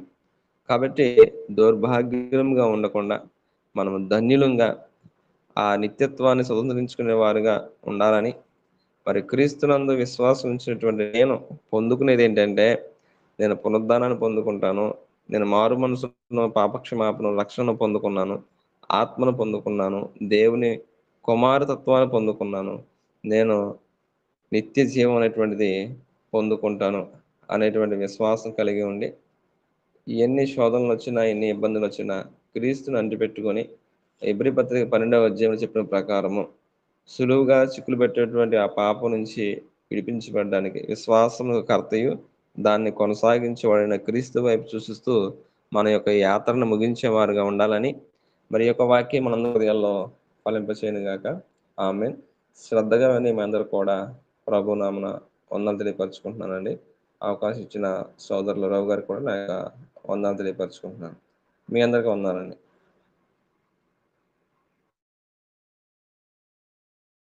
మీకు కూడా వందనాలు బ్రదరు. ఇప్పటి వరకు సహోదరులు చాలా చక్కగా మంచి విషయాలను మనకు ఈరోజు నేర్పించారు, జ్ఞాపకం చేశారు. కాబట్టి ఎవరైతే సువార్తను నమ్మి క్రీస్తునందు విశ్వాసం ఉంచుతారో వారందరూ కూడా ఇవన్నీ కూడా పొందుకుంటారు. పునరుద్ధానము, మారుమనసు, పాపక్షమాపణ, రక్షణ, సంచకరువుగా ఆత్మను పొందుకుంటారు. అలాగే మనం దేవుని కుమారులం అవుతాము. తర్వాత మనము ఆ యొక్క నిత్య జీవాన్ని పొందుకుంటాము అనేటువంటి విషయమై సహోదరులు తెలియజేసి, ఈ లోకంలో కేవలం భౌతిక సంబంధమైనటువంటి వాటి కోసమే మనం క్రీస్తుని నమ్ముకున్నట్లయితే మనకంటే దౌర్భాగ్యులు ఇంకొకరు ఉండరు. కాబట్టి ఆత్మ సంబంధమైనటువంటి ఈ యొక్క ప్రతి ఈవిని కూడా, వరమును కూడా మనం పొందుకునేటువంటి విధంగా మనందరం కూడా ప్రయాసపడాలని, అక్కడ ప్రకటన గ్రంథంలో ఒక భక్తుల్ని సహోదరులు జ్ఞాపకం చేశారు. అంతిప అనేటువంటి వ్యక్తి, ఆయన అక్కడ ఎదిరించి నిలబడ్డాడు, తన యొక్క ప్రాణాన్నే పణంగా పెట్టాడు విశ్వాసం విషయమై అనేటువంటి విషయాన్ని. కాబట్టి ఆత్మను నరకంలో నశింప చేసేటువంటి ఆ దేవునికి మాత్రమే మనం భయపడి, ఈ లోకంలో మనం ఆ దేవుని ద్వారా మనకు సహోదరులు ఇప్పటివరకు తెలియజేసినటువంటి వాటన్నిటిని పొందుకోవడానికి మనం మన యొక్క విశ్వాసానికి కర్తయు దానిని కొనసాగించేవాడైన యేసు వైపు మాత్రమే చూస్తూ మన ముందున్నటువంటి యొక్క పరుగు పందెములు ఓపికగా పరిగెత్తాలని సహోదరులు తెలియజేశారు. ఆ విషయమై పౌలు గారి గురించి కూడా తెలియజేశారు. ఆయన సమస్తాన్ని విడిచిపెట్టి నష్టముగా ఎంచుకొని విశ్వాసము కాపాడుకుంటేనే నా పరుగు కడముట్టించిదని అనేటువంటి విషయాన్ని తెలియజేశారు పౌలు గారు. కాబట్టి ఆ విధంగా మనందరం ఉండాలని కోరుకుంటూ, మనతో పాటు మన కుటుంబాలు, అలాగే మన చుట్టుపక్కల వారు అనేకులు ఉండడానికి మన యొక్క జీవితం మాదిరిగా ఉంచుకొని మనం ఆ విధంగా క్రీస్తును ప్రకటించేటువంటి విధంగా ప్రయాసపడాలని కోరుకుంటూ, సహోదరులు ఎం రమేష్ గారే ముగింపు ప్రార్థన చేయవలసిందిగా మరి ఒకసారి ప్రేమతో సహోదరులను ఆహ్వానిస్తున్నాము. ప్రార్థన చేసుకున్నామండి. ప్రార్థన. మహాగణుడును మహోన్నతుడును పరమందున్న మా తండ్రి, మీ మహోన్నత నామానికి స్తోత్రాలు. తండ్రి, క్రీస్తు యేసునందు మరొక దినాన్ని దయాకరటముగా మాకు అనుగ్రహించినందుకు కృతజ్ఞతలు తండ్రి. తండ్రి, అనేక ప్రమాదాల నుంచి, ఉపద్రవాల నుంచి మమ్మల్ని కాపాడుతున్నందుకు మీకు కృతజ్ఞతలు. మీరు చూపుతున్న ఉపకారం బట్టి తండ్రి, మేము అనేక విషయాల్లో తప్పుపోయిన వారుగా ఉంటున్నాం తండ్రి. దయతో కృపతో మా యొక్క అవిధేయతలు మన్నించండి తండ్రి. వాక్యంను బట్టి ఆ విషయాలు మేము గ్రహించగలిగి మా ఆత్మ సంబంధమైన జీవితం సరిదిద్దుకొని క్రీస్తు యొక్క సారూప్యంలోనికి ఎదగడానికి మీ కృప అనుగ్రహించమని బ్రతిమాలు వేడుకుంటున్నాను. తండ్రి ఈరోజు మరి మరి తండ్రి ఎన్నికైనటువంటి వాడిని జ్ఞాపకం చేసుకొని మీ మాటలు చెప్పడానికి అవకాశం కల్పించారు. స్తోత్రాలు తండ్రి, మీకు కృతజ్ఞత తెలియపరచుకుంటున్నాను. అలాగే తండ్రి శుభార్త అంటే ఏంటో శ్రోతల ద్వారా మీకు తెలియపరిచారు తండ్రి. మరి ఒక వ్యక్తికి ఏది గుడ్ న్యూస్ అంటే తన పాపాలు క్షమించబడము, తన నిత్యత్వానికి వెళ్ళడము. ఆ విషయము మరి క్రీస్తు ప్రభు ప్రతి మానవులకు ఇవ్వడానికి ఈ లోకానికి వచ్చి ఉన్నాడు. ఆ విషయాన్ని గ్రహించగలిగి క్రీస్తుకి లోబడినప్పుడు క్రీస్తులో తాము పొందుకునేవి ఏంటో మేము మరలా నేర్చుకున్నాం తండ్రి. ఆ విషయాన్ని గ్రహించగలిగి తండ్రి ఈ లోకంలో మరి భయపెట్టేటువంటి మనుషులకి సంభవించేటువంటి మరణానికి భయపడక నిత్యము కూడా యుగాలు కూడా మీతో మేము జీవించే వారుగా ఉండటానికి తండ్రి మరి లేఖనానుసారంగా మీ చిత్తాన్ని గ్రహించగలిగి అటు విశ్వాసాన్ని కొనసాగేవారుగా తండ్రి ఎందరైతే మీ సంకల్పంలో మీరు ఏర్పరచుకున్నారో ఈ ఆన్లైన్ ప్రేయర్ ద్వారా ఎవరైతే వాక్యం వింటున్నారో తండ్రి మరి ఎందరికో ఇంత గొప్ప భాగ్యం లేదు తండ్రి. వారు వినక తండ్రి మరి నశించిపోయేటువంటి వారుగా ఉన్నారు తండ్రి. మరి ఇక్కడ ఈ గ్రూపులో చేరిన వారు విని ఒకవేళ గ్రహించకపోతే అది చాలా బాధాకరమైన విషయం తండ్రి. మరి వాక్యాన్ని విని గ్రహించినట్లుగా వారి యొక్క హృదయాలు మీరు తండ్రి మరి తెరవండి. ఆనాడు లూదియా యొక్క హృదయం ఎలాగైతే మీరు తెరిచారో వీరి యొక్క హృదయాలు కూడా తెరిచి తండ్రి ఇక్కడ బోధించేటువంటి వారైనా ఈ కార్యక్రమాన్ని ఏర్పాటు చేసేటువంటి వారైనా ఎందుకొరకు ఈ పని చేస్తున్నారు, ఎందుకు వీరికి ఇంత ప్రయాస అనే విషయాన్ని గ్రహించగలిగి ఏ విధంగా తండ్రి లాభాపేక్షణ కాకుండా ఆత్మల రక్షణకై తండ్రి సత్యవాక్యం మరుగున పడిపోయి ఉంది కాబట్టి ఎలాగ తండ్రి మీ చిత్తానుసారంగా మీ యొక్క ప్రేరణ బట్టి మీ సంకల్పంలో ప్రతి ఒక్కరిని కూడా ఈ యొక్క ఆన్లైన్ వేదికగా ఈ ఉదయకాల మార్నింగ్ ప్రేయర్ ద్వారా లేఖనం ఏం చెబుతుంది అనే ప్రోగ్రాం ద్వారా ఏర్పాటు చేసి ఉన్నారు. కాబట్టి మరి సమయమును తండ్రి మరి అజ్ఞానుల వలె తండ్రి మరి కాకుండా సద్వినియోగం చేసుకునేటువంటి జ్ఞానంలో నడిచినట్లు కృపను గ్రహించండి. మా ప్రభు యొక్క రాకడ ఆ దినమైనను ఆ గడియను మాకు తెలియదు కాబట్టి మెలకువ కలిగి నడుచుకున్నట్లు కృపను గ్రహించండి. విన్నటువంటి వాక్యం హృదయాల్లో ఫలింపు చేయండి. ప్రతిరోజు వాక్యాన్ని బోధిస్తున్న వారిని మీరు జ్ఞాపకం చేసుకోండి. ఎంతో ఆసక్తిగా చేరుతున్న వారిని మీరు జ్ఞాపకం చేసుకోండి. వారి తండ్రి ఉదయకాల సమయము మీ మాటలతో ప్రారంభించబోతుండగా వారిని మీరు దీవించి ఆస్వాదించండి. ఎవరైనా బలహీనలు కానీ అనారోగ్య సమస్యలు బాధపడినట్లు వారిని కూడా జ్ఞాపకం చేసుకొని స్వస్థపరచండి, సంపూర్ణ ఆరోగ్యం దయచేయండి తండ్రి. మరి దినకాల ప్రయాణంలో మీ సన్నిధి మాకు తోడుగా ఉంచి మా అనుదిన పనుల్లో తోడుగుండి మీ కాపుదలు మాకు దయచేయండి. మరలా రేపటి దినానం చిత్తం అయితే మీ మాటలు నేర్చుకునే అవకాశం కల్పించగలరని, అంతవరకు తండ్రి మీ కృప మీ కాపుదలు మా పట్ల విస్తరణ చేయగలరని ఈ మనలో విన్నపములో క్రీస్తు యేసు నామములో వేడుకుంటున్నాం తండ్రి. ఆమేన్.